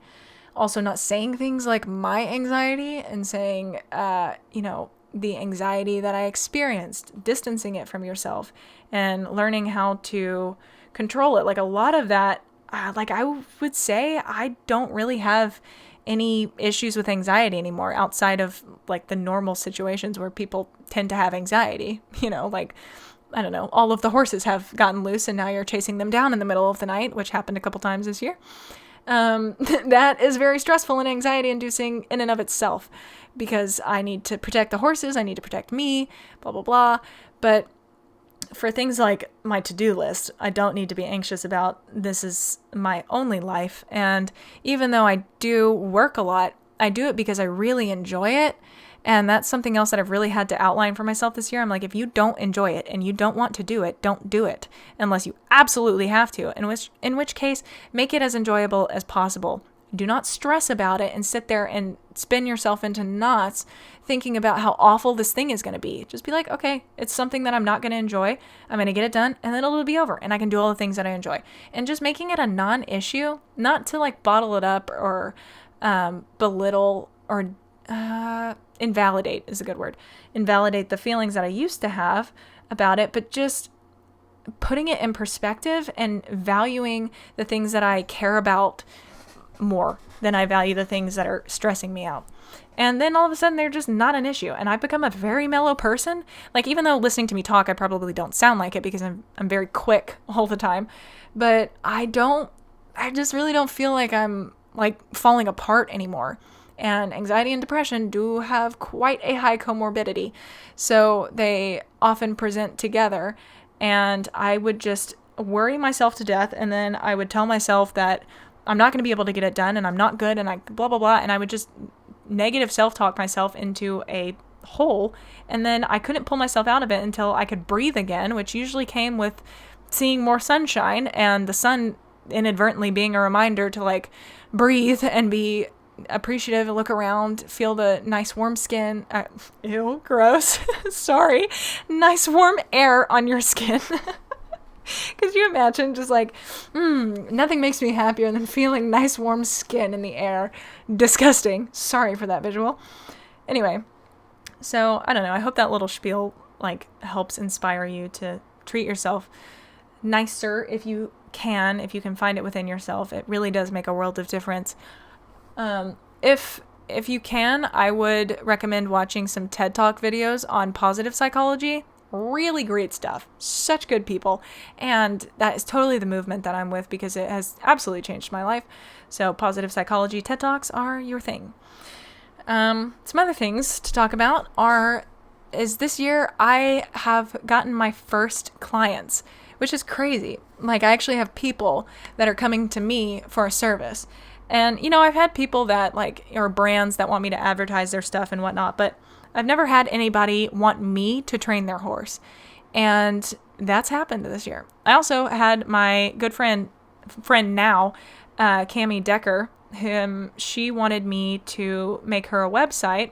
And I didn't know her at all when we started working together. Like she came out to work on a few of some of Sunny's horses. She's a muscle therapist. It's like massage, but better. And she worked on them, and then I was like, I really want you to work on Zoe. And then I was like, I really want you to work on me. And then when she finally was working on me one day, we were talking, and I was talking about, like, she was just asking me about myself and what I do, and I was telling her about all my online stuff and being an artist and whatever, and she was like, oh my God, I need you to help me paint my wall. Like, would you be willing to do a trade? And then so we discussed out all the details, and she is now my and Zoe's muscle therapist, my very good friend, and I built her website for her. It's akamiconcept.com. So I designed and built all of, like, everything on her website, all of the pictures I took, like, everything was me, and it was a very, very big project. 'Cause, you know, like with my website, I had a bunch of pictures already, but hers, I had to, like, take them, edit them, schedule times to go get them, whatever. And, so anyway, she does muscle therapy, personal training, and, like nutrition consulting, and the nutrition consulting and the personal training, she does offer online versions. So if you're interested, hit up akamiconcept.com, see what she's all about, and also appreciate my wonderful work. That was so much effort. But yeah, so I got a website client, and then I was working with this one girl and a horse that they got from us for free. Because she's just kind of a lawn ornament, and they wanted a pony, and so she went to them, and after a little while they were like, okay, well, you know, the girl wants to ride, so can you come teach her? And it was one of those situations, I don't really know how to word this, but I got the vibe that they wanted her on the horse, and they did not want to know what it took to get there, and it didn't matter. They just wanted me to get the girl on the horse and allow her to walk around. And it was an interesting situation. And I wouldn't do that. I was taking my time working with her traditionally, but slowly, patiently, non-escalating. And eventually the girl was just like, oh, I can't do today, and then never rescheduled. And I texted her parents and was like, hey, just want to let you know, like, I've tried touching base and she's not getting back to me. So, you know, I don't know if something's going on or if something happened. I just want to make sure everybody's okay and we're on the same page, whatever. And, they said, we'll let you know if we want to resume. And then they didn't. So, I was like, that's fine. I don't like working with negative reinforcement anyway. So, whatever, it's fine. Also, like, I don't know. I don't want to be picky because I know beggars can't be choosers, but, like, if you don't want to know how to work with your horse, I don't want to train you. It's as simple as that. Like, if you don't want to know everything that you need to know to appropriately train an animal and treat them kindly, then that's okay. So, anyway, last I heard, they're all doing great, just not training with me. I don't know if they have a trainer. The girl was also, like, a part of a lot of school sports, so I think the pony was just like an addition to the things. Anyway, so I don't know really what happened there, and I probably will never get an answer, but I'm okay. There were a few other elements of that situation that made it uncomfortable, that I can't discuss on the podcast. So, anyway, then we move into my first positive reinforcement client. I've talked a little bit about this in the recent episodes, and it's incredible. And, you know, maybe at some point I'll share their Instagram, because my client did just make one, but I don't know. I feel like I don't know. I mean, she's posting it and is open about me being her trainer, but I don't know. I don't want to cross any boundaries. So, you know who you are if you're listening. I don't know if she listens to my podcast at all, actually, but if you do, I love you, and I don't want to step on anybody's toes. But yeah, so she's my first actual, like, positive reinforcement client. Like, I mean, I've been working with horses my whole life. I've brought up several young horses, and I study like a mofo and read a lot about them. I committed myself to riding. I rode I don't know, 6 or 7 days a week, usually on several different horses. And when my trainer had like a double scheduling or something, she'd have me train her students. And so I feel like I've got a decent handle on it. And also the podcast has given me an incredible like wealth of practice on explaining things and being clear and backing all the way down to the beginning and making something understandable, I hope at least. And so, I just kind of like got set up to do this, and our farrier reached out to me, of all people, and he was like, hey, I think I have a client for you. And I was like, what? For what? I was like, I'm not a trainer. And he was like, well, she's got this horse, and I don't know, just call them and see what they're about. And I was like, okay. And so the horse has an issue with getting on the trailer. And I was like, perfect. I got this. That is like one of the textbook positive reinforcement, solution. We got this, and I'm breaking it all the way down and starting from bare bones. We're working with platforms and targeting and things like that. And we've gotten her really far along in the past couple of weeks. And I mean, I think we've only had 12 sessions together, and we're like starting to be really close to working with the trailer. So I'm like, oh yes, this is awesome. So anyway, that is how that is going. And maybe I'll do an episode on it in the new year and kind of like recap it and read through, because I've been keeping a journal. So I have literally everything that has happened, right there to remind me and take me back to that moment. And yeah, that's something I want to talk about in a little bit as well, journaling. And so maybe in next year, which is like in a week, I'll be going through that and taking you guys through it and like what I write down and what I like value in my notes. But I decided I wanted to do that because like a client horse, I need to be super on it. And like, it's not just like one of my horses or Sunny's horses. And I probably should treat Sunny's horses like that, but, it doesn't matter. This is somebody who's paying me to move their horse along, and I need to be sure that I am doing it as efficiently and as well as possible, because, I have to take the horse into consideration. I have to take their comfort, their emotional state, all of the things, their learning history, what they know, what they don't know, blah, blah, blah. And, the first day I went out there, I wasn't nervous, oddly enough. The only thing that I was worried about was that it wasn't going to look like enough, because teaching manners, most of you, if you're listening to this, you've probably taught a horse manners around food and target training, and it's not much. It doesn't look like anything. But now we've got this horse that is beautifully following a target with her head lowering over poles, over X-rails, over in between poles, up onto a very scary platform, across it, back off of it, all 4 feet on it, 2 front feet on it. Like, there's so many things that we're doing, and I'm just so glad that they've stuck with it and really believe in it. And it warms my heart to know that, like, I am doing it, and this is the first step into what I would really like to do, help people work with their horses and help them overcome fears and get confident and help people understand and connect with their horses better, because I'll talk about it later in another episode, because this one, we got to get through it, guys.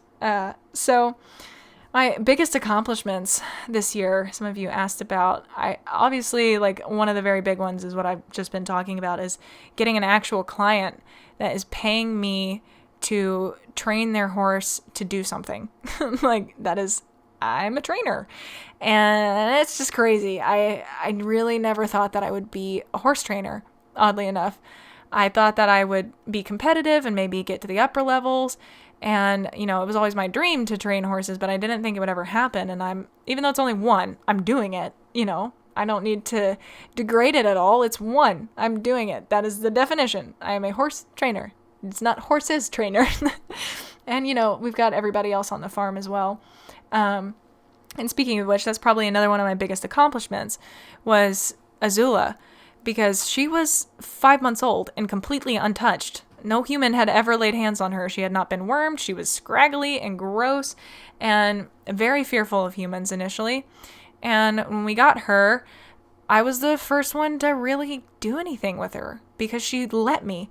And I taught her that touch was her favorite thing in the world. Scratches are amazing. I call her a cat because she will rub up on you all day long to get scratches, which is not great because she will eventually become a big horse and I need to fix that. But it's cute. I can't help it. So anyway, there's that, just being able to touch such a baby, cute, precious, adorable, pure animal, to be able to have them trust you enough to allow you to have the first touch and to put a halter on and to scratch them everywhere and to teach them how to lead and target. Like, all of that has been incredible. And I don't know, it's just an experience unlike any other because really before this year, I hadn't worked with baby horses at all. I was brand spanking new to it. And so with my clicker training and having read Language Signs and Calming Signals and a few other books, I just kind of felt her out and spent a lot of time sitting in her stall and just letting her sniff me and petting her mom. And eventually she let me touch her. So, and now we're best buds. So it's great. I guess I've been talking about 2 horse accomplishments. I guess obviously graduating college was an accomplishment. Starting my grad program, being able to do it is incredible. I don't know. I need a drink of water. Sorry. I don't really know this year has just been a lot of work. I feel like I've accomplished a lot of little things, like getting both of my websites up and having, all that going on. Staying consistent with this podcast has been a huge thing. I've posted, I want to say nearly every week this year. I know I started late this year, I think. I don't know. I'm so bad at timelines. But for the past couple of months, I have posted every single Tuesday. Do or die, So I'm proud of that. And then as for hardships, so there have been quite a few this year. I can't speak for anybody else, but I know that a lot of people have been really struggling this year with mental health and isolation, and not everybody has a circumstance like me where they really enjoy working and creating things and, designing websites, creating podcasts, posting content, and reading books and taking online courses for 1,000 hours. Not everybody has that luxury, and being alone all the time is boring, monotonous, and awful. So, I'm glad that I did find the hobbies that I have, and I've been dedicated to pursuing them, because that has really helped mitigate a lot of what I think could have been very bad for me. Because last year, if this had happened, oh my God, I would have been a wreck. I don't even want to think about it. So anyway, for me, the things that have been really difficult this year were obviously the loss of Ghosty. That was really hard, and I know a lot of you sent me messages about the animal communication episode where I talked with her, that it was hard. And I think because I've talked about Ghosty and I'm talking about her now, and it's not like making me upset or anything. If anything, when I think of her, I think of love and Astro and just so many incredible moments with her. But in that circumstance, it was like I was talking to her, and it was very emotional for me. And you can probably hear in the episode that I was trying really hard to not just break down, because I'm one of those people that when I cry, you can't understand me. So I was like, we're just gonna rein it in, keep it back. And so anyway, there was that. And then this one's gonna sound a little off the wall to some people, I think, but I don't know. I don't know what the deal is with my body. I know it's largely diet related, and that will be coming in the New Year's resolutions. But I've always been a picky eater, and I eat like trash. And there's so much information out there about it that it's just overwhelming, and I'd rather learn about horses than about human nutrition and sift through articles and decide which ones are legit and not. And so I just have avoided it altogether. But everybody, Eastern medicine doctor that I go to, like my muscle therapist or chiropractors or whatnot, they all are like, Jill, you have to do something about it. And I'm like, okay, I will later. So I don't know. I'm calling myself out, but it is what it is. And that is a New Year's resolution of mine, but I'll get there. So I've just had a really long journey with my body, and I think it's like the picky eating and only eating garbage essentially has really taken a toll on it, because like I hurt all the time. Like I live in chronic pain, and it sucks because I'm 22. Like there is no reason that I should have the level of back pain that I do, the neck pain that I do. My hips hurt, my knees lock, my ankles sprain so easily, my wrists sprain so easily. And like homegirl's got the densest bones that exist. Like I drank hella milk when I was growing up. And so I've only broken my nose, knock on wood again, jinxing myself a lot this episode. But the knock on wood cancels it out, universe, you hear me? So I don't know what's going on, and I've just always struggled with pain. I don't know if it's from hitting the ground when I was younger, like a lot when I was riding, but I also know a lot of riders that eat like I do and that live like I do and fall off like I do, and they don't struggle with any of that. So part of me is wondering if maybe my system's just different and I need to eat better, period, or if I have some underlying issue. I did a lot of looking into different autoimmune disorders because my boss has always said she thinks I have one, and I never believed her, but I didn't know what they were. And now I know that they are largely joint related. Things like rheumatoid arthritis, what were the other ones? Lupus, Lyme, and fibromyalgia. Those are all ones that I was kind of like tossing around. And fibromyalgia is a questionable one. I really need to look more into it, but ultimately it's going to come down to going to a doctor and getting blood work done, because when I did get blood work done a couple months ago, it was alarming. It did not look great. My rheumatoid arthritis score was relatively high. My Lyme score was also relatively high. And I also tested positive for the Rocky Mountain spotted fever. And I've tested positive for that before. I did 2 years ago, I think.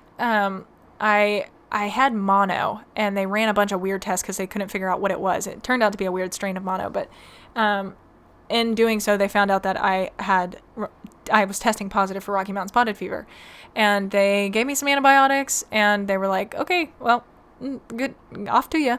And growing up, I was like constantly sick and just mopey and always had issues. I had fevers all the time. I was nauseous all the time. I have eczema and really dry skin. So I always had weird things happening. So apparently when you get bitten by a Rocky Mountain spotted tick, or whatever they're called, they leave a certain rash, but I'm pretty sure I just wrote it off as like ringworm from riding pants or something, or an eczema spot, and just itched it until it went away. And I was probably sick at the same time and just didn't know the two were related because that had happened all my life. That's kind of what I've come up with. But so I recently tested positive for it again. And it's something I'm pretty sure that I'll test positive for the rest of my life, because you have antibodies in your system. And that's how they know. But it does have, like, if it's not treated, then you have some potential long-term degenerative joint thing happen. And I don't know if that's what's happening or if I've got something else going on or what, because like, yeah, the Rocky Mountain spotted fever thing is there, but I've been like this my whole life. So I don't know, because like I said, I was sick the entire time as I was a kid, and I was always in pain, always had ace bandages and knee braces and back braces as a kid. Like I had it all. I was not cute growing up. It's always like I ran track and I would have both of my shins ace bandaged and 2 knee braces on each knee, not 4 knee braces. And turns out that, I was going to a chiropractor in Little Rock. And then when I moved up here to this farm, I started going to a different chiropractor, and he never adjusted me below my waist. And I was like, that's weird, because I used to work for a chiropractor, and she walked me through every single step of it. And so I knew a lot more than the average client, I think.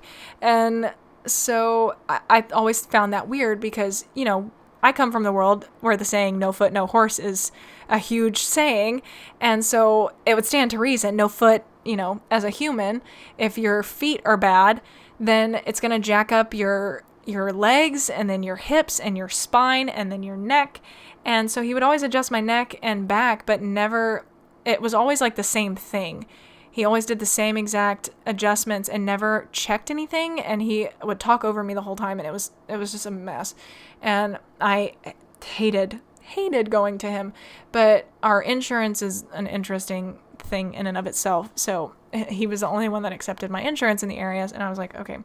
So I reached out to a different chiropractor and talked to them, and they did take our insurance. They just didn't list it because they had to submit it and ask, and then I had to pay a copay and stuff. And I was trying to avoid doing that, but I ended up doing it anyway because I just hated that other chiropractor so much. So much like therapists, not everybody's great. Also, on the note of therapists, I will say I'm not judging anybody. These people could be very talented. However, I will say the program that I'm in, I look around and I do see some people that I'm like, should you be a therapist? So, if you've had a bad experience with a therapist, just know that there are some C's that got degrees that probably shouldn't have, and our professors are too nice to gatekeep unless it's like really bad. So, just keep looking around till you find somebody that connects with you, okay? But anyway, the chiropractor thing, I found this one, and it was like a holy grail of chiropractic. He totally understood my issues. He was like an athletic chiropractor, not like not physically, but he worked on athletes and was very sports medicine oriented. And so he was very familiar with biomechanics, and as you should be as a chiropractor, but I don't know. The last one was not. So he listened to me. And like I said, growing up, I was sick a lot, and I always hurt, and no fault of my parents. I'm sure it was annoying, but I got dismissed a lot, and they said that I was asking for attention, or I just, I was a hypochondriac. That was one I heard a lot. And I was like, if I could not have to be complaining to you right now, because I know that you're going to say that I'm a hypochondriac and make me feel like crap, but I'm trying to tell you that I hurt, and I would rather avoid this altogether, but it hurts so bad that I can't. So it was a weird feedback loop, and, they were just doing the best that they could, but it meant a lot to me that he just didn't even question me. He was just like, okay, that hurts. Let me take a look at it. Let's do some, physiology tests. I'll have you stand on this, do this, move this way. Let me see what's going on. And I really felt heard and listened to. And then when he would adjust the things that needed to be adjusted, I walked out of there feeling great. And it was incredible, because I was like, yes, finally, I feel like my issues are getting resolved. I'm moving in the right direction. And I don't have to sit here and defend myself the entire time, because he just is like, okay, that's how you're feeling? All right, the end. Like, there's no question, no telling me I don't know what I'm feeling, no invalidating me, no telling me that, I'm making it up for attention. Like, I'm at the no. And, I had some chiropractors do that to me too, where they were like, I don't think so. And I'm like, how can you tell me how my body feels? It hurts. What do you mean? And they'd be like, well, it shouldn't. And I'm like, well, it does. So anyway, it was just, we just really connected on that level. And also, he was just an incredible guy. And believe it or not, the ADHD thing came up because, in my medical file, I have to write down like what I'm on. And I always feel the need to explain it. And I was like, yeah, I recently got tested for that, blah, blah, blah. And he was like, I took that test once, and it was a 4-hour test, and I finished it in 30 minutes. And they were like, you missed the point. And he was like, what? They were like, yeah, okay. So anyway, he was like, I'm pretty bad too. Not in like ADHD is bad, but just in like we think differently, but it was so the same. And like ADHD people are my favorite people, honestly, because they can just keep up and they understand. And the interruption thing, like we get it, and we also know that the other person's going to come back to what they're saying and help each other stay on topic and remember what the other was going to say. Like, I don't know, it just moves very quickly, and it's nice. I like it, and I just really enjoyed talking to him, and it was fantastic. And then I think a week or so before Thanksgiving, I think it was like a week and a half before, I got a text message from them, and they said, the girl at the desk calls me, and she was like, "Hey, Jill, we're going to have to reschedule your appointment. They've had a family emergency, and you're going to have to reschedule. It'll probably be 1st of December before we can get you in. I'll go ahead and schedule you, but it might change." And I was like, "Oh, God, okay." And it was like one of those situations where I couldn't ask for more information. I didn't want to impose Southern. And then, the Thanksgiving holiday passed, and I was like, oh, I got a text that my appointment was canceled, and I was like, dang it, if I don't get an adjustment, it doesn't, I start hurting again. And most of that is due to the fact that I spend most of my time sitting at my computer, and everything just exacerbates because I haven't been doing strength training exercises, so I'm not helping my adjustment hold by building muscles and training my posture well and whatever. And so I needed an adjustment, and it had been a couple weeks, and I was like, oh my God. And then as soon as I was I just remember I had this thought.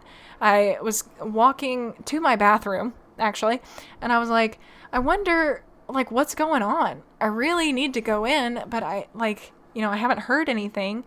And I was getting ready to call them, and I walked back to my desk, and I sat down, and I got a text message that said, "We are sorry to inform you. It kills me to say this, but Dr. K has passed." And it just felt like the world just crashed around me. And, I don't want to talk about it too much because I don't want to get emotional. But it just, and I also feel like it's a weird thing to be upset about, but I connected with him. I really, really enjoyed my chiropractor, and not in a weird way, okay? But, and his wife was she did all the insurance handling and whatever, and so it was a family business, and I loved them both, and I loved the girl at the front desk, and we all just, it was just such a nice place to be. I loved all of them. They were always laughing and cheering and just so genuine, authentic people. And then just to know that a life ended like that, he was not old. He was in his 50s, and it just shouldn't have happened. I don't know what happened, and it's not my business what happened, but isn't that crazy? Every single person that I told that he passed was like, what happened? And I'm like, he died? Why does it matter? I don't know. I'm nosy too, and I want to know what happened, but it's not my business. And, if they choose to make a post about it, then I'll know. But if not, it's nobody's business but theirs. And it just really sucks because he was just such an incredible person, and he was helping me so much. And I know that sounds selfish, but isn't everything. The people we love because they make us feel good, and we have good memories with them, and they're just good people. And he was, and it just really, it shook me, and I wasn't quite right for a little while, just because it nothing felt right. I was like, I don't think I've ever lost anybody to death that I really connected with. And it's weird to think about because, I had, growing up, I had family members pass, but I wasn't really, my family's not very tight-knit, and so, the grandparents or extraneous cousins or second cousins or whatever, when they would pass, it was I didn't have any emotional attachment, so it didn't feel weird. But then somebody that I had seen twice a week, every week, just gotten to know, loved to be around every single person in that office, and then to know that every single one of them was going through something horribly tragic, and that he was just gone, not a part of this earth anymore, was earth-shattering. It was very weird, nothing felt real anymore. It wasn't like, I was like, oh my God, what is time? What is my body? What is my purpose? It was just like, that just doesn't seem right. Like it just, and I think that is the thing about death. Like it's just, especially when it's sudden and you don't have time and you just don't, you're like, I can't believe that happened. And I really feel for his family. So if you are a spiritual or non-religious person out there, send your vibes, send your thoughts. And if you are religious, send your prayers to his family. I mean, I don't know how much good any of that does, but I feel like putting something good out into the world definitely helps in some way. I don't know. I didn't get a handbook on religion and spirituality, but it just sucks. I don't know. I miss him, and he was an incredible person and didn't deserve to go like that. And by like that, I mean so soon and with a family behind. But I really feel like it sounds like I'm in love with my chiropractor. And I promise I'm not. He was just a really good person. He was just like another, I don't know, father figure if you want to get Freudian about it. But he just was a dope dude, just like anybody else in my life. Like if they were to pass, I would be like, oh, what?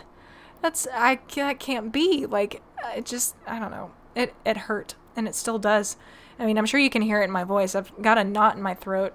I'm not sure if it's due to emotion or to the fact that I've been talking for 2 hours, and I've also had 2 separate 2-hour phone calls prior to this.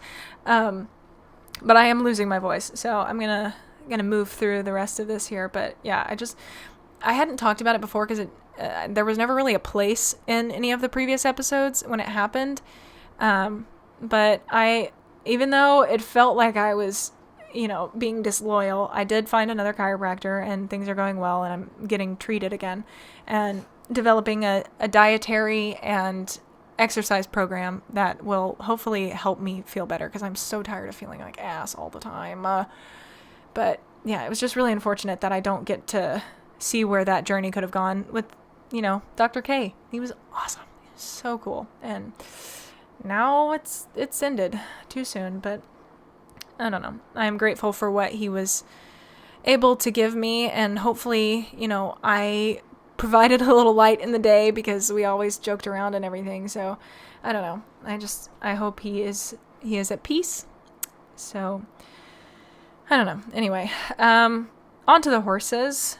Azula and the baby boys. That's been a huge thing for this year. Azula came to us. I talked about that earlier. The boys were born, and it was like all of a sudden we just sold all of the sales horses sold. So all of the horses that I was riding regularly just poof, gone. And then, then all the babies were born. And then all of a sudden I had 4 babies that I'm trying to wrangle. And I've never worked with baby horses before. When I first moved out here, we had one named Sky. And I don't know if I ever made a post about that, but she was born out of Solar Eclipse. She's one of our mares that we have here, thoroughbred. And she was bred to Justice, who is Zoe's sire. And he passed 2 weeks before Zoe had her colic surgery. So that was 2 years ago. And so the last mare that he bred before he colicked and passed was Solar. So she'd been cooking on this baby, and we all had high hopes that it was Justice's last baby, and it was just going to be incredible. And unfortunately, I forget, there's a picture, I think there's a picture on the Jill.Treese Instagram that I got locked out of, and fucking Instagram will not let me back in. Sorry for the hard F-bomb, but that really irritates me a lot. That account is quite large, and it's full of memories and things that I can never delete. So anyway, unfortunately, Sky, the filly, she had a heart defect where her heart was literally too big, and it killed her. And it sucks. There was 0 things we could do. It was just, her heart was too big, which is like a terribly poetic way to go. She spent a few weeks at the vet, and we ended up just having to put her down because she was having trouble walking, and like there was all sorts of issues that were coming up because of that. So I didn't really get to work with her. And when I'd first moved out here, I was so concerned with all of the, the the sales horses and riding them, and I was just doing positive reinforcement with Zoe, that I hadn't really gotten to do it with her, and so she was practically feral. And yeah, so I didn't know anything about working with babies, and honestly they kind of scared me because they're quite unpredictable, and I have such good survival instincts, I swear.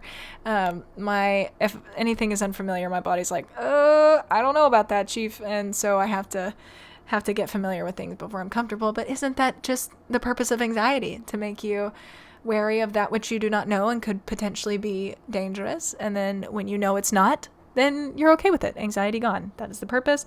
Kirk Honda has an episode about it. It's really good, where he talks about that particular view of anxiety more in depth, and I really resonated with me. Anyway, so when the boys were born, Dexter was born first, and he was my first real go at doing anything.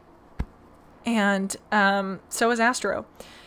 And they are the ones that have taught me everything that I know about training babies. And then, I started working with haltering with them. It's crazy to think that was all this year.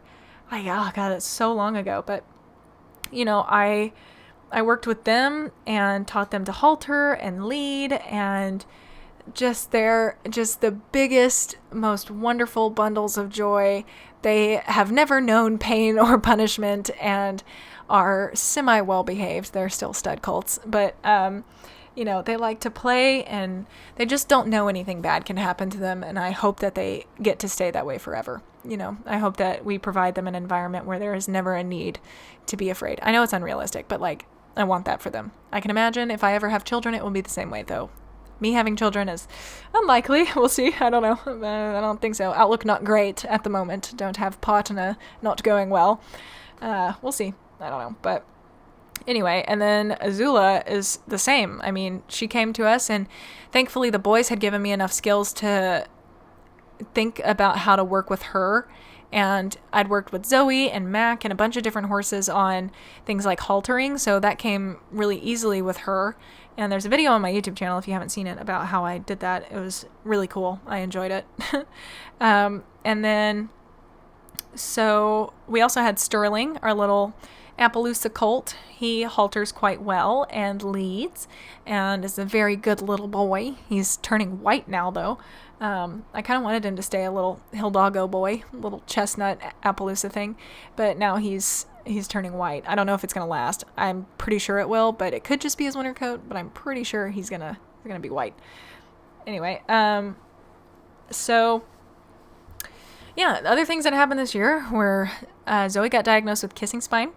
I learned a lot about that. It changed a lot of my views on tack and equipment, and pushed me to read and learn more about biomechanics of the horse and the rider, and how horses should move, and why the way that I rode Zoe for several years was so wrong and so damaging to her spine. And, I know the animal communicator in the episode, she talked about that Zoe's spine issues happened before I got her, but also that she was jumping before I got her, which is not true. And that the racing is what did it. It was kind of all over the place. It was not very a little suspicious, but I don't think that she had kissing spine when I got her, because she used to, when she was a 3 and 4 year old, she was very quiet. I could ride her on the buckle. She would just trot around bareback and was very good. She was loose in her back. And then just progressively, as she started experiencing anxiety, and I wasn't doing anything to help that other than forcing her into a frame and telling her too bad, then she started getting tighter and tighter and tighter and using her body improperly, and I think that is what caused it. If I had to guess, I know I listened to the Straight from the Horse Doctor's Mouth podcast, and they talked about horse back pain, and they said that riders can't cause it, and I don't know if they just meant rider weight, but I think that literally it doesn't matter what size you are. If your horse cannot round over their top line and use their core and hind end to carry themselves, it will not happen. Whether that's because you don't know how to ride them and hold them that way, I'm talking to myself here, or you haven't taught them how to teach self-carriage, or your saddle is pinching them in such a way that they cannot lift over their back because it hurts, or that the saddle doesn't distribute your weight well enough, or the horse is too small, or, the horse too large is really a non-issue. But like if I were to get on, we have a little mini pony named Darla. If I got on her in a saddle that fit her, with her to back kind of ratio, it would not distribute my weight well enough. It would be too much in the center of her back. And so, I'm taking the saddle fit courses, and there is a lot that I'm learning about how important that distribution of weight is. For someone like me, I'm very tall. And so being tall comes with weight. And so somebody that's 5'2" is probably not going to be as heavy on a horse's back as I am. So I have to have a saddle that not only fits me, but is wide enough on my horse's back and has big enough panels, because I think that's where we run into some issues, is we tend to have these teeny tiny little panels that touch the horse's back under your seat, and it doesn't distribute the weight. Think about, I'm sure we've all seen in our science classes in grade school that, if you have one needle and you push a balloon down onto it, the balloon pops. But if you have a million needles and you push the balloon onto it, the balloon doesn't pop because the pressure is distributed. And that's how a saddle should work. But instead we go for cost efficiency and pretty and aesthetic and fits rider but does not fit horse, which coincidentally makes it not fit rider very well. Or we like to believe in things like memory foam pads being the end-all be-all that helps your saddle fit perfectly, when in fact it does quite the opposite, and things like that. And I'm just like, I'm terrified that my saddles are not going to fit my horse, and I'm going to realize that after I finish this course. If you're interested, it's the Saddle Fit for Life Certified Equine Ergonomist course. It's not to be a saddle fitter, it's to be a certified equine ergonomist. I always want to say ergonomist, and that's not, it's ergonomics, but ergonomist. I always have to think about the pronunciation, but anyway, it's about being able to tell if a saddle fits or not, essentially. They have more information about it on their website if you're interested in that, but they're allowing me to take it so that I can learn more and hopefully help some other people. And it is one of those things, like, if you do it, it's your career, so the course does run a little bit pricey, but if you consider how much you would pay for college and things of that nature, if you want to be a saddle fitter and know everything that you can know about saddle fitting, taking that course along with the other ones that they offer, it's an investment in your future and your role as a professional. I think in the horse world, we get a little bit spoiled with education because we're like, why should I have to pay so much to learn something when I already have a trainer? It's like, well, your trainer trains you. Your veterinarian does health things. A behaviorist, analyzes and modifies behavior, blah, blah, blah. You have different professionals for different things. So trainers tend to not be the best saddle fitters because, we all have a few rules. Is there space between the withers? Does the saddle bridge?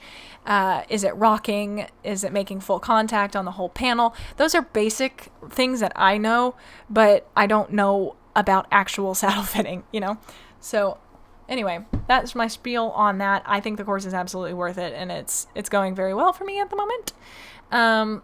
But yeah, so I think, and horses' backs are near and dear to me because of Zoe's kissing spine. And the more that I learn about it, the more I'm like, wow, I don't know anything at all. And also, I do just want to backtrack a little bit, because in talking about saddle fitting, I know, or weight distribution and how horses carry themselves, you can be a bigger or heavier individual and still ride and be completely fine. I do want to clarify that I'm not weight shaming anybody here, but the physics still apply of if I get on a 13-hand pony and I have a size 12 seat saddle, it's probably going to hurt the horse's back because it's not going to distribute that amount of weight very well. And if you can't have a 17.5 or 18 saddle, whatever your saddle size is, mine's 17.5. If I can't have that on that 13-hand pony, probably don't need to be riding the 13-hand pony. And the same applies, if you're a heavier individual, you can do the best you can, because not everybody can afford a horse or can't change horses, blah, blah, blah. But, looking into having a saddle that distributes the weight better is always helpful. And, I know it's a touchy topic, and I really want to be clear that I am not in any way trying to offend anybody at all. But, it is good information to have. And I don't think that it's something to dance around, because, I would not consider myself to be an overweight person, but on the back of a 11 to 13 hand pony compared to somebody who is 5 foot tall, I'm going to be overweight. So it's all relative. It depends on what the horse is, what the saddle size is, blah, blah, blah. So, it's not to disparage anybody. It's just a difference in circumstance and in body type, and that's totally okay. It just still needs to be okay for the horse, if that makes sense. And I think that most people that are heavier riders already know this, so I'm not saying anything new. But for the people that are listening that perhaps think that people who are heavier should not ride because they're hurting their horses' backs, in most cases, I would like to believe that's not true.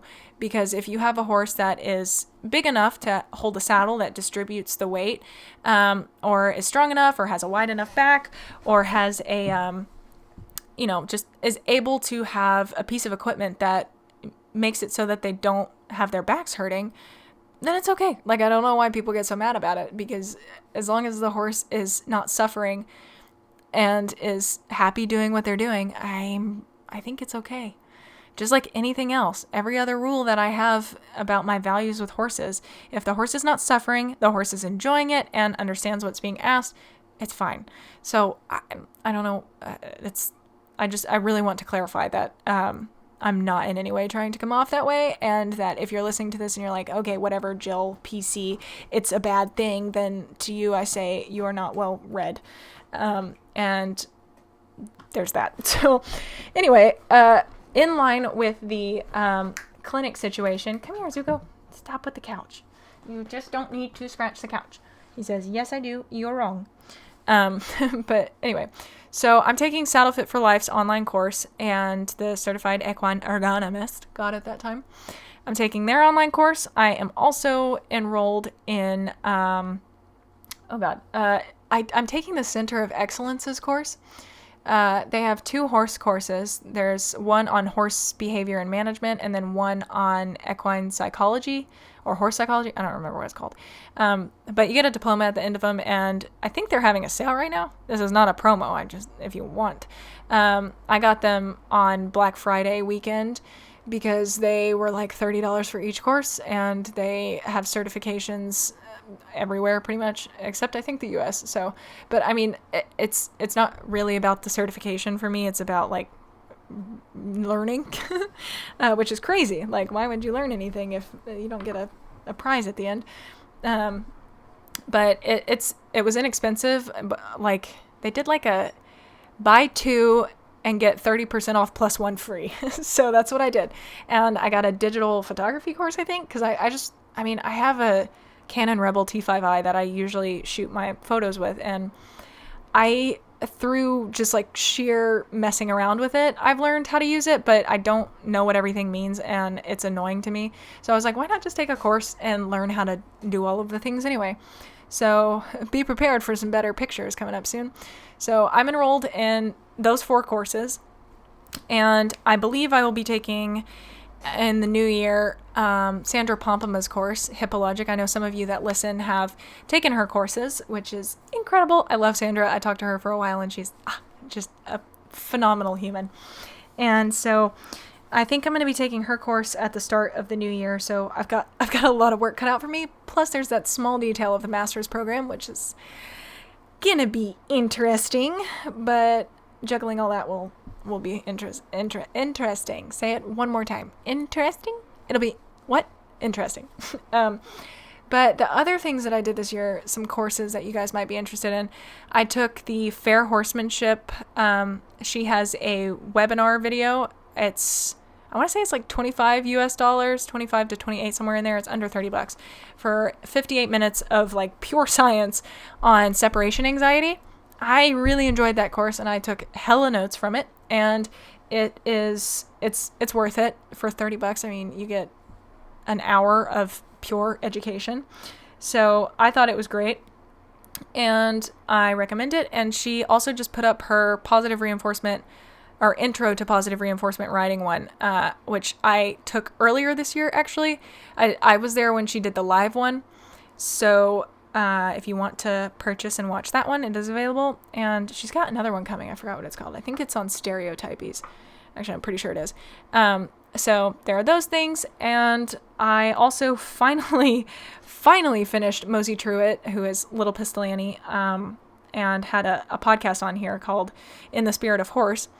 I finished her online course, which is called The Liberated Horse. It's no longer available, but that course was incredible. It just took me a long time to get through because I just kept forgetting about it and getting busy, and then it took me a year and a half to get through. But it was great. Most of it was a lot of review, but the cool thing about horse training is that everybody has a different take on the same thing. So even though we're all explaining the same concept, it comes across differently from different people. So, just hearing different ways of explaining it helped me learn it even deeper, and also helped me be able to teach it even better. So there's that. The biggest course that was, I think, probably the most life-changing course that I took was the Animal Emotions course. Carolina Westland is the teacher. And that course was absolutely phenomenal. Like, there's neuroscience and physiology, ethology, and behavior, like everything that you need to fully understand the emotions that animals experience, all of them, like horses, cats, dogs, chameleons. I don't know about chameleons actually, but birds, like they covered a lot of animals, and it wasn't horse exclusive. So there were a bunch of different trainers in that course, and I got it on scholarship because I filled out the application form, and she gave it to me, and I am so grateful for that, because that course it's just, I don't have words. It helped me understand so many things and notice so much more. Like, I read Language, Signs, and Calming Signals by Raquel Dreisma. That opened my eyes, and then when I took this course, I realized that eyes are onions and there are layers. And Raquel Dreisma's book can only go so deep. She's talking about visible behaviors, but emotions is something else. Because, you can talk about the behaviors that you can see as a result of the emotions, but learning about what parts of the brain are stimulated, and when you stimulate them, what happens? Do people feel sad? Do they feel happy? Do they feel rageful? Do they feel fearful? Like, it's just crazy. And that course was so fascinating. It's all about animals and how to be ethical. And she is a clicker trainer, and it's so good. So, I really recommend taking that course. And if you're interested in any of these courses, I'm 90% sure that I have every single one of them listed on my website, EquiTheory.com, and you can go to the positive reinforcement tab and click on online courses, and they're all listed there. And I know Carolina Westland also offers several different, she has a beginner animal training and an advanced animal training course. I haven't taken them yet, so I don't know, and I don't know if I will. I'm sure I will at some point. I would like to, but it all depends. And so the Animal Emotions course, I highly, highly recommend. It's phenomenal. So can't say enough about that one. Definitely take it if it's something you feel like you can do. I want to say the cost is around $200, but that course should have been $2,000 at least. I think there were 17 modules, 17 different chapters. And then within each chapter, there are I want to say 16 different slides, and about 10 of them, well, maybe, I don't know the numbers, but 80% of them each have a video. The videos are quite short. It's brilliant information, all condensed, and like an easy to understand way. For me, at least, it was, and I think it would be for a lot of people. It's very clear that she knows what she's talking about and delivers it in a way that makes sense to somebody who might not know so much about neuroscience. And so each like little module has, I don't know, 16 to 18 modules within it.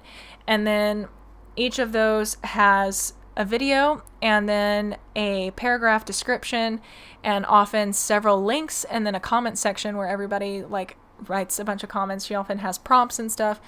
And so I went through every single one of those. Like that was a whole ass course, like a whole thing. And it was just incredible. I loved it. And I learned so much. I have pages on pages on pages of notes from that course. And that information is invaluable to me. I have all the videos and audio files saved. Unfortunately, I cannot share them with you because that would be a disservice to her. But I have them for future reference because she does allow you to download and save the audio files and the video files. And like she has a text post at the end. Bless you, kiddo. That you can download. So can't recommend that course enough. I learned so much. It's absolutely brilliant, and I'll stop raving about it now. The other clinics that I went to that were phenomenal were the hoof clinics with Ida Hammer. Her website is Mackinaw Dells, MACKINAWDELLS 2, like the number 2.com, MackinawDells2.com. And you can look up, she travels all around the U.S., and I loved it. I did so many of her courses. I did Exploring the Equine Hoof, Footfall Analysis and Hoof Wear Patterns, Beginner Trim Class, and Intermediate Trim Class. I did all of those. And it was so good. Like, so good. I learned absolutely invaluable information. Like, every person I've talked to that's, like, interested in learning more about feet, they're like, yeah, I feel like I could probably trim my horse. Like I know enough and I've watched my farrier, and my response is a smile and a, you think that, and it's not to discourage people, but there's just, the hoof is nuts. It's absolutely an incredible work of nature. Like how it all works with itself is just nuts. And learning about how small subtle changes can affect it, like the diet or the environment, or a toe's too long, or a heel is running forward a little bit, or the bars are overgrown. Like there's so many things that can affect the hoof, and like it's not difficult to screw up. So I absolutely loved taking the courses, and I will probably, like if I can, I will be continuing through and hopefully getting certified through her program. That would be nice, but I don't know if I'll, because you kind of have to like do an internship thing, and I don't know if I'm keen on doing that. We'll see. It depends on timing and opportunities, but I would love to, because I want to be able to be proficient at trimming my own horse's hooves and knowing enough to be able to do so. But if you're interested in learning more about those clinics, I would really recommend going to her website and browsing around, and also reading Pete Ramey's book, Making Natural Hoof Care Work for You, and reading the Essential Hoof book. I have that one that I started, I want to say like August or September, and I'm about halfway through it, but I kind of got burnt out on hooves and needed a break. So hoping I'll finish it next year. And so, yeah, it's absolutely the best thing in the world to know so much about your horse's feet, because the problems aren't a mystery anymore. You're like, oh, that's this, or oh, that's this. So now I just feel much more empowered as an owner and a rider and a trainer, to recognize when issues are happening and be able to do something about them. So yeah, I really recommend that, and at least getting those books if you can. If the clinics aren't an option, because they do get pricey, especially the trim classes. If you don't just audit and you actually do a cadaver hoof, that it is quite expensive, but I paid for it because I was like, yeah, I got to do this. So, yeah. And Boris, my cadaver hoof, he is out of his alcohol and he is drying, and I got to smother some preservative on him when I figure out what that should be. I have what is that called? Polyurethane, but I don't know that that's a preservative. So I got to do some research on preserving bones and, what is it called? Taxidermy, which is something I never thought I would ever say, but I wanted to keep my first hoof, and it was cool, and he's cross-sectioned, and it's dope, so whatever, make fun of me. I can tell I'm losing my voice because my wavelengths are getting shorter, but anyway, so those are my courses, and the last thing I want to talk about is the my New Year's plans. What's happening? My cat's jumping off the table. Sorry, got to reposition. It's going to be a little loud. Okay, you might feel a little turbulence. Anyway, so what is happening in the new year? So if you have listened to this episode thus far, you will not be confused in January. So, unfortunately, I have a bit of an announcement here. I'm going to be taking January off.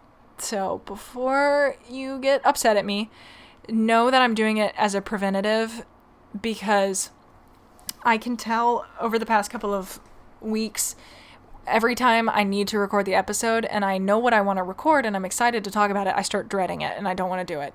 And then I wait till the last minute. Like right now, it is 10:19 p.m. and I really did not want to do this episode 2.5 hours ago. Jesus Christ, I gotta talk faster. So sorry, I just rabbit holed this entire episode. I don't know, maybe it's interesting, who knows. But so I can feel the dread, and I want to be excited about it again. And I really didn't want to take all of January off, but then I started thinking about it and I was like, well, if I just skip the 5th, which is when that's the first Tuesday in January, I was like, well, that's not really a break and doesn't give me enough time to do what I want to do. And then I start classes on the 12th or on the 11th, and then I would have to post on the 12th, and no. So I just decided, I was like, you know what? I'm going to wrap up the year talking about how this year went and what I want to do in the new year. And then hopefully by February, I will be able to tell you about some of the really big surprises that I can't talk about right now because I am so superstitious that I can't even risk, like, falling off and breaking bones. I can risk, but I cannot risk this slipping through my fingers, and due to my superstitious nature, can't talk about it right now. And you know what? It'll be an even bigger surprise. So I'm not gonna announce it until it is set in stone. And it's a huge change. Like, it's gonna be crazy. But anyway, you'll hopefully be able to learn about that in February. What is the first Tuesday in February? First Tuesday in February is the 2nd. So that is when I am planning on coming back. I'm going to hold myself to that. But, the reason that I'm doing this is because I can feel the burnout happening, and I don't want that to happen on the podcast. And, maybe some of you are like, well, I'd rather listen to you kind of burnt out because it's still a podcast. But hey, can you, Zuko, you're making it so difficult to record. He's like, but I gotta play with all the chords. Come here, Zuko, come here. Come on, Kenny. What a good boy he is. He gets to sit in my lap for the rest of the episode. Okay, anyway, so I'm launching a lot of things in February, or not launching, I guess that's a strong word, but I want to take some time to refine everything. Like the Patreon right now, like I was talking earlier about maybe working out so some of the lower tiers have access to submitting videos. And I also want to record the freaking Patreon episode and have a template for it, so I don't have to like record it every episode and do it badly and then waste your time. So I need like a 30-second ad, if that. And, just like having a more cohesive podcast. I want to get it better. I also want to get organized with some guests that I want to have on. Like I want to have Alicia Harlov from The Humble Hoof. I want to have Adele Shaw from The Willing Equine. It feels weird to call her by her full name. But like, I just have a lot of people that I want to get on, and and Sandra from Hipperlud. Like, there are just so many people, and I just need some time to get the podcast where I want it, so that when I do come back, it will just take off, and it'll be good, and everything will be high quality, and it won't be rushed and last minute. So I know a month isn't that long, but with school starting, I just kind of want to be able to get into my routine so that I can figure out where the podcast fits best without having to do both at the same time. And I don't know, maybe that's not the best approach, but it feels right to me to focus on school for that first month, getting back into the swing of things, and then, not having to figure out where the podcast goes, I guess. It's redundant, but whatever. So, that's scary, and I hate it for purposes of, viewership, but I hope that you guys do stick around, and, you'll stay subscribed to the podcast so you won't miss out on the episodes. And, if you are worried that you might miss the episode when it comes out, just go ahead and follow the EquiTheory podcast Instagram. It's just at EquiTheory, or you can like the page on Facebook, and then you'll see it pop up in your feed. I never post on either of those places unless I have a relevant announcement to do with the podcast, which on the Instagram, it's only ever a new episode. And then there's the, the stories I'll post occasionally, but I really want to design a new cover and start a new season. That's another big reason that I'm stopping here. I just kind of want 2021 to all be one season. So yeah, I don't know. I want to revamp it and do it right. The name will not be changing, before you panic. I'm keeping the name. I want to redo some things and redo how I do the episode cover art and things like that. I just want to get a little bit more creative with it. So, just know that that's coming.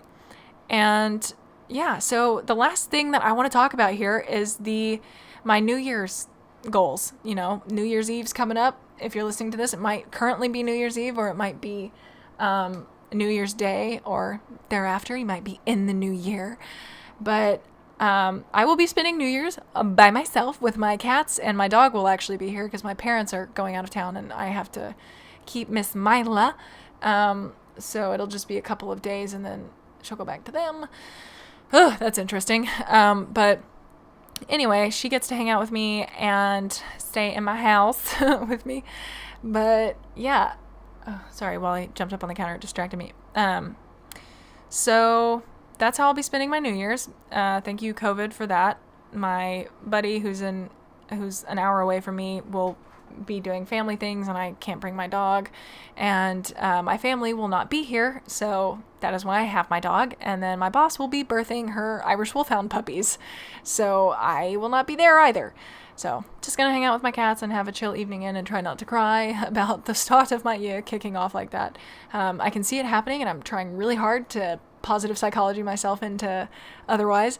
But, so let's talk about New Year's goals. What are your resolutions? I sounded like, oh my God, what's her name? No! What is her name? It's from Big Mouth. I know you guys have seen Big Mouth. If you're, over 18 or 17. I don't know how ages work, but yeah, that's a good show. Oh my God, what is her name? The blonde one, voiced by Nick Kroll. Oh, I forgot her name. Oh God, that's gonna drive me crazy. Hold on, I gotta look it up. Anyways, it's oh my God, what is her name? That's so frustrating. Okay, Big Mouth. Okay, nope. Cast. Typed in Big Mouth. Good one. Nope. It's not Missy. It's not Jay. It's not Jesse. It is, they have the Shame Wizard and not, wait. Oh, wait. Nick Kroll voices a lot of people. Hold. Who does he voice? This is so frustrating. Nick Kroll voices who on Big Mouth? He voices dun, dun, dun, dun. Why does it keep, I'm sorry, this is a mess and I should probably pause it, but you know what, we're all on this journey together. I know he does the Hormone Monsters and oh, what the heck? Big Mouth voices of, okay, but who does he voice? Casting characters. Okay, he does Nick, he does Maury, the Hormone Monsters, Coach Steve, Rick, Lola, that's it. Her name is Lola. Sorry. explosion of excitement here. Lola. That is it. Okay, anyway, I sounded like Lola. And now I've wasted 5 more minutes of your day. Okay, so my New Year's goals, the resolutions, would be I want to get back into working out. I was very good about that last year. Like, if you've seen I spent quarantine on a horse farm video that I did a while back. That video did super well, by the way, and I knew it would. I'm a genius. And so the workout routine that I did in that video, I was doing like 3 to 4 times a week. Like I was on it, which is because I've never exercised in my life outside of riding and doing track when I was in middle school. So that was a big step for me. So I want to exercise more. So I'm being the most basic New Year's person ever.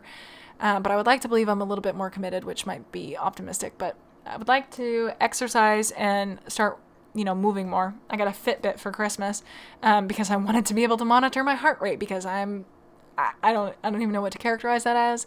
I don't want to say neurotic because, I am a little bit, but, I just think it's good to know. I want to be able to monitor myself. It sends me little reminders of when I need to move, when it's been a minute, and I'll get up and stretch or something. It also has this really cool feature. I have the Versa 3. I don't know. It's 2 or 3. I don't know. It's not the newest one. I think it's the Versa 3. I think the Sense is the newest one. I don't know. It's Fitbit. But it's not the most expensive one. It monitors your heart rate and your breathing while you're asleep. And because I was an insomniac, I really wanted one to be able to know how often I'm awake. And it's been really interesting to be able to see that. And I'm interested to see the change when I start eating better and exercising more. And hopefully that will change. I have a strong feeling that it will. So more motivation. It has little timers and stuff for different exercises and logs it and all that. And you connects to your app on your phone, whatever. So there's that. And I want to eat better, obviously, and stop eating only chicken Alfredo every night by the Devour and Completes brands. Those are the 2 that I frequent often. And barbecue chips, chips and salsa, granola bars, Hershey Kisses, that's a big one. Cookies. I just eat like a 7-year-old, essentially. It's bad. I'm one corn dog away from turning into a 7-year-old. So, anyway, that is that. I want to eat better. I want to exercise. I've started journaling my horse sessions. I've got 1 down for Zoe and 11 down for my client horse. And I've got 12 that I have to write down, but I haven't done it yet. Anyway, so then I also got journals for Azula, and then both of the boys, Astro and Dexter, and then I think that's it, yeah. And then I bought so those ones for the horses, since I know people are interested because I am also like this, I just got, I think it's A5, an A5 dot journal, and you can look up a bunch of videos on YouTube on how to bullet journal, and you will be wildly overwhelmed, but it's incredible. I love it, and I'm all about mindfulness these days, and it's a great thing to do to organize and plan and whatnot and keep everything neat and in one place. Wally, what's up? Do you want a bullet journal? I don't know that the horses are really bullet journaling. It's more that I'm just journaling the sessions. But so, I've just started doing that. I've been pretty consistent with it so far. I'm proud. Zoe only has 1 because I haven't been working with her. I've been doing a bunch of computer things, so I haven't been outside very much. Then there's I got those off of Amazon. I got some washi tape. The Micron pens are the best ones ever. I used to what are they? Where is it? It is the Pilot G207 pen. Those are my favorites to write in my planner with and take notes with and stuff. But, if I have to move my hand the opposite direction, it does smear very badly, but the Micron pens dry fast. Nerd things. And I also really love drawing with the Micron pen, so it just works out. I actually bought some more today, so now I have them. And I had to leave all of my other supplies behind. Wally, bro, you have snacks. Do you need attention now? Come here. Wally, hey, come here. He's like, no, I cannot. Come here. Okay, fine. Anyway, we have this game that we play every time he meows at me and touches me and touches me and touches me, and I tell him to come here and they won't, and then we repeat, and then he touches me and I tell him to come here and they won't, and then finally he commits and he'll jump up in my chair and then let me pet him for 10 minutes and then he'll run away. So I don't know, he just needs a fix. Sorry, I know I'm getting quiet, but my voice is gone. So anyway, what are other goals? The bullet journaling is one. I got the Scribbles That Matter one, which those are quite expensive. I got I got 3 2-packs of the other bullet journals. And they're cheaper and you can see through the page a little bit. But for my personal one, that's like about me, where I want to do habit trackers and, like some of the habit tracker example things that I've come up with are like the no spend this day of this month. You can look up what a habit tracker is. It's not that complicated. And for each month, like I mark the days that I don't spend any money because, oh my God, I spend all of my money. And then I can,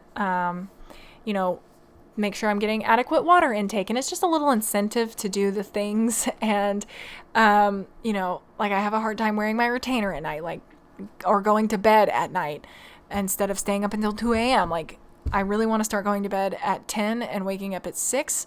I got to where I was waking up at 7 pretty consistently, and I still am, and going to bed at 11, but it gets kind of messy, and I want to get to where I am getting up at 6 a.m. and then going to bed at 10 p.m. because I don't need to be doing things at nighttime in the dark when I can do things during the daytime. And I like daytime. I'm a morning person. I just don't want to get out of bed.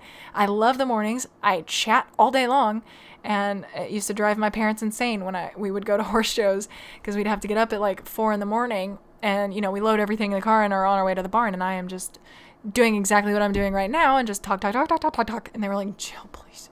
We haven't even had half a cup of coffee. It is still very dark outside and will continue to be for the next couple of hours. Shut up. So I've always loved mornings, and there's something about them that just makes me feel very refreshed and like ahead. I'm like, ooh, I'm up before the sun. So that's something that I want to do, and I am excited for it. So I think that's on that list. Getting up earlier, working out, diet fixing, not like dieting.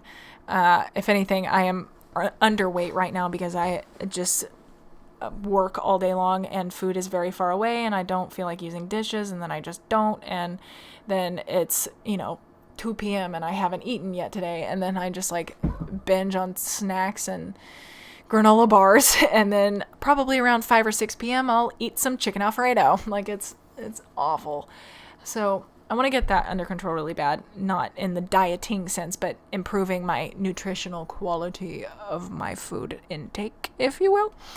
So, yeah, there's all that. I want to work with my horse really bad. I want to get past some of the things that we're dealing with.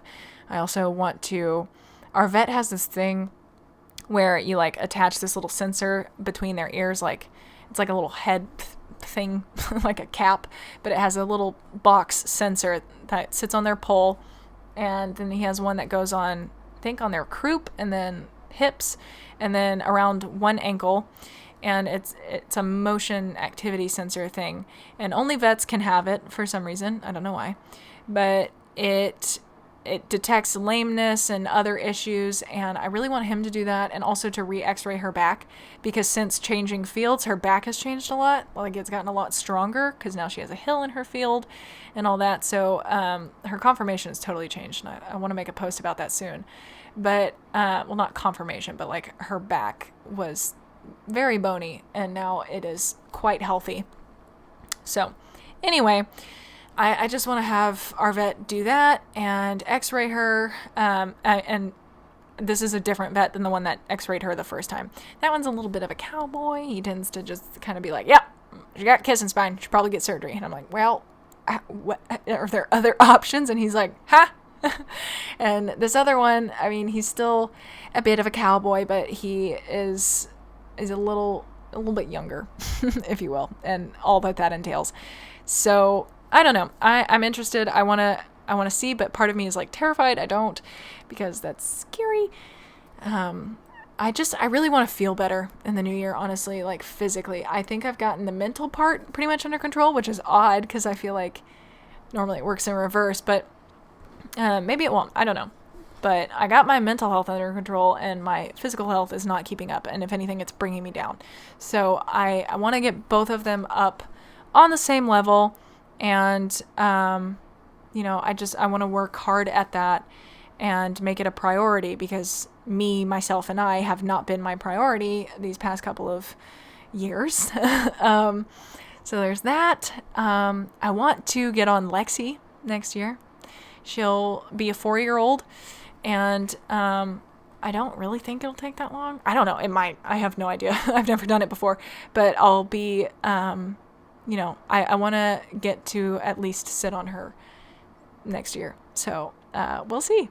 I don't know. I hope that can happen. I have a strong feeling that it will, but I don't know. This year, totally didn't see anything coming that did. So who knows? We'll just have to wait and see. But I am in love with Lex, and I can't wait to get started with her. And I am planning on keeping you guys updated with her progress on lexidose.intheory. Actually, it's lexidose.in.theory on Instagram. And it's currently private. I'll unprivate it when I start posting. I haven't unprivated it yet because there's nothing on it and I'm just kind of waiting. And then I also, like, if you can keep a secret, part of me, and I'm scared to put this out there because if I don't do it, then I'm going to be annoyed that I said I would and I didn't. But I'm really thinking about, instead of posting progress videos, of us training, to instead just do a, hold on, I gotta take there's like a little twist tie around my heaters cord, and Zuko wanted to play with it. Anyway, so, instead of doing like intermittent progress videos that I upload to YouTube, I kind of just want to hang on to the footage and make a little mini doc about it. And I don't know. It sounds like a pretty cool idea to me. I was really inspired by Elisa Wallace's, no. That's the inventor. Her name is Elsa Sinclair. I get those two confused all the time. It's because they're both E-L and then there's an S and an A. Anyway, so Elsa Sinclair's Taming Wild movie. Excuse me. She's not a positive reinforcement trainer, but, I really loved what she did. Zuko, please. I'm so close to being done. Just stop it. Your kitteny cat. He says I'm a little boy and I get into things. I can't help it. Anyway, so she has a movie called Taming Wild where she just worked with this Mustang with nothing. And I have some qualms about it. There are some issues like keeping the horse alone for a lot of it. But, a lot of it is, if you watch it, it's not that expensive. I rented it for like $5, I think. And I watched it. It's on Vimeo. You can like instant stream it. But it, there were just some issues with it. It's beautiful the way she talks about this bond with this horse. And I absolutely loved it. But it is kind of one of those things that's like paint a pig. It doesn't make it mean that it's a gorgeous lady. So, there is still some of that element of colorful language painting something that isn't. But I think what she did with this mare was absolutely beautiful, and I love their relationship and demonstrating that you don't need equipment to work with a horse. And, she started this feral Mustang mare with nothing. She didn't use treats or tack or equipment or anything. She developed communication via pressure and release, listening to the horse, and it was stunning. I had chills the whole movie, even though I'm not somebody that really wants to work, just exclusively pressure and release and connection ? I believe it's there, but it's hard to quantify, so I tend to avoid talking about it. But anyway, so watching that documentary really inspired me to do something similar, and I haven't decided quite how I'm going to go about it, but I want to film all of our sessions and be able to post something that's great. I'm learning how to like color grade videos and stuff, and I'm taking that photography course, and just really want to be able to produce something that's fun and creative, because a lot of my videos just don't interest me in the slightest lately.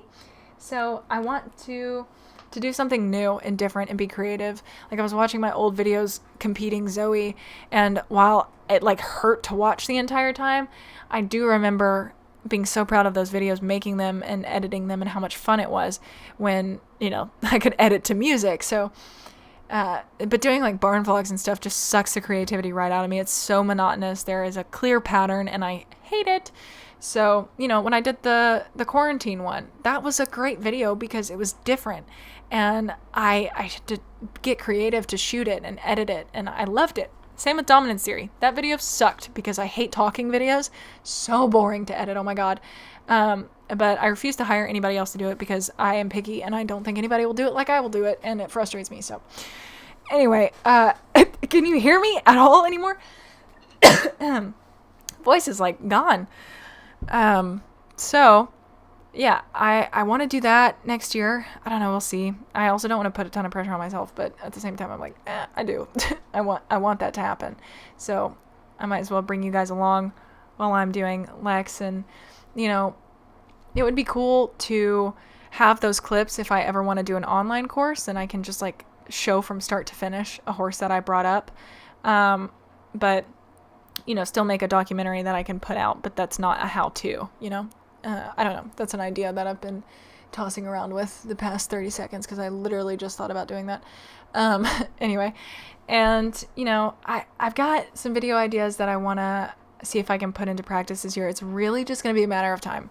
There aren't enough hours in the day. Like, how am I supposed to do all of this and then also the videos and then also find a mate? I was talking about having children earlier, and I don't think that will happen.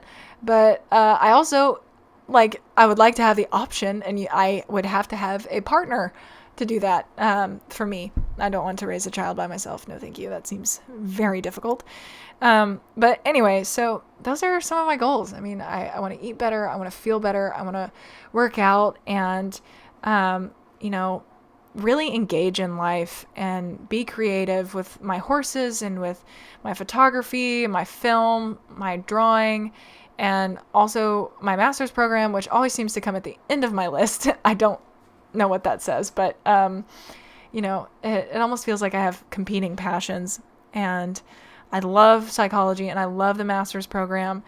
But if I'm completely honest, my heart will always lie with the horses. But, if you're in the horse world, you're familiar. The horse world is an ever-changing place, and it's not necessarily consistent. And so for me to just be like, yeah, I'm going to be a positive reinforcement horse trainer now, that's very scary, because how many people need positive reinforcement horse trainers in my area? Not many that I'm aware of. I don't know. I have one that is literally right down the road from me. So who knows? I could be totally wrong, but, we'll see what happens. But I think finally, oh my God, I thought I was going to talk for an hour. That's fucking stupid.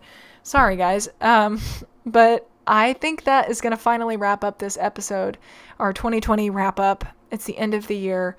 And I just want to thank you guys again for, especially if you've listened this long. Jesus Christ. This was a long episode. Thank you for listening and being here, and hopefully you haven't listened to every single one of my episodes, so you'll still have some content to go back and listen to while I'm on my break. And, I hope that you guys are staying healthy and keeping your head up, even if times are difficult. You matter, you are worth it, and you have a place in this world. And that place is to listen to my podcast. I'm kidding. I'm kidding. You do have a place. Everyone does. And, the horses are an incredible, incredible component of our lives, but they're not everything. You are you, and that is what comes first. And that's what I've been really having to tell myself, lately with Zoe, because I haven't been working with her, but I was like, I just need a break. I just need to take a break from the horses, focus on the things that I'm really into right now. And then when the time is right and those things slow down, I will find my way back to horses and I will be more invigorated than ever. That is how it's always worked for me. and I don't see any reason that it would be different now. So that's what's happening, and I'm hoping that this break will help push me to work with the horses a little bit more too. I'll still be active on Instagram and, things like that, but I'm probably going to limit it a little bit because I really do want to work on a lot of behind the scenes stuff and be able to post or hopefully get some videos up on YouTube. And I'd like to take the month to kind of like get some going and edited. The only reason I haven't, like I've really wanted to lately, and I've had some time to do it, is because my face is exploding at the moment. Like my acne is so bad right now, but I think I'm finally getting it under control now. It's just a matter of kind of letting it heal. And I've never been one to like be super embarrassed about my acne, but it's particularly bad right now. And a lot of what I'm wanting to film, I want it to last a long time, and having my entire chin be full of red spots. Like my jawline is red. It looks like somebody like, I don't know, stuck me with a fire poker all down my jawline. It's bad. And, I'm being mellow for my skin. Mentally, I am slowly changing my diet to help with that. I'm getting better sleep. And I have watched every single one of Hiram's videos and Susan Yara's videos about skincare, and I know way too much about it now.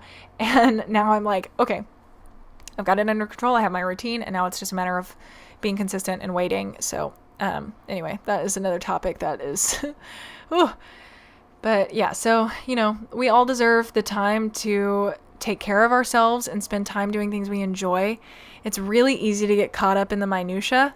And that like, oh my God, so much is happening. Oh my God, my boyfriend dumped me. Oh my God, school's stressing me the fuck out. I can't ride my horse, blah, blah, blah. Like all of those things were what I was going through last year.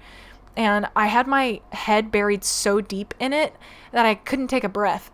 And then when I finally learned how to, by going to therapy and doing things like that, I was able to be like, oh, okay, yeah, things are not going well, but that's all right. It'll pass and things will get better. And I am still worthy. I am worth it. I can do this. I'm not going to die. My head's not going to spin off, even if I feel like it, because nothing is going my way and everything sucks, but I'm okay. I'm alive. It's not going to kill me, and I can do this. And then just taking a deep breath and a long exhale out. It sounds so stupid and fucking cheesy, but I swear it makes all the difference when you learn how to reframe the way you consider yourself and your life, and when you start to make your life about the things that you want it to be about. Because God, I'm sorry, I'm getting into another thing. I'll be quick, but it was so easy for me for a long time, and I still do struggle with it sometimes, but so easy for me to slip into being a victim of things that I hated and didn't like about my life and didn't want. And a lot of that, maybe at the time I couldn't change it, but it's my life. Like, this is it. And I know that's so like weird. It's not weird. It's cliche, to be like, this is the only life you get, so you better live it to the fullest. But like, it's true. Like, why would I be so stressed and anxious and doing all of these things that I hate and I dread and I don't want to do, dealing with people that stress me out and make the world worse for me?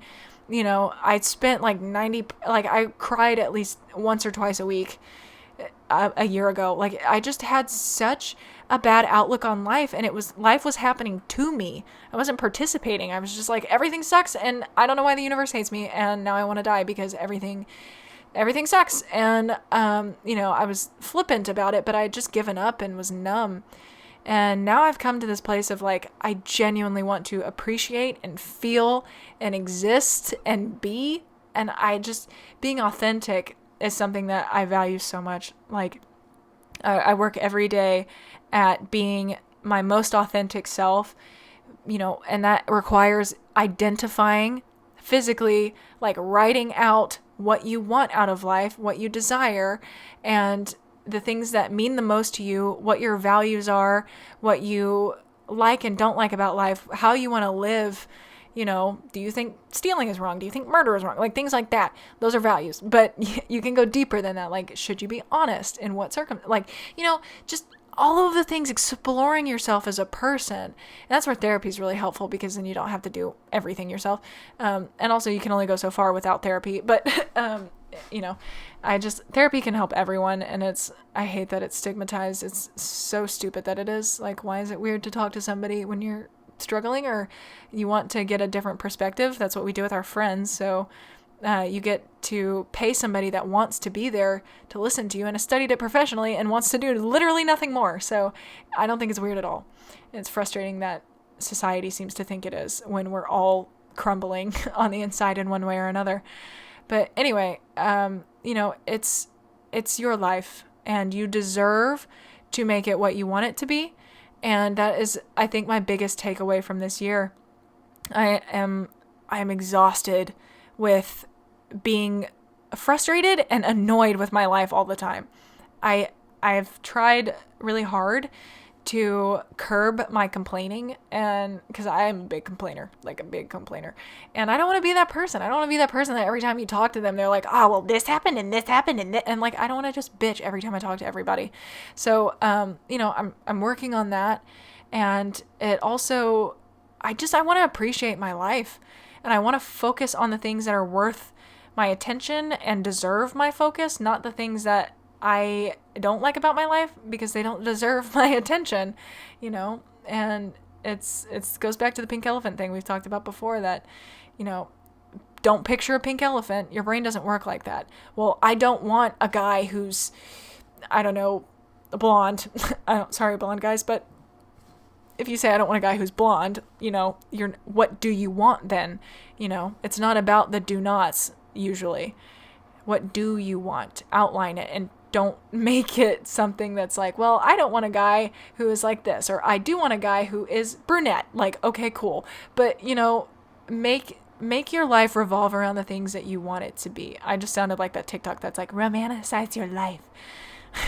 It's so stupid. It sounds dumb, but I swear it makes the biggest difference when you start to focus and prioritize good in your life and in your focus and in your attention, and you take care of yourself.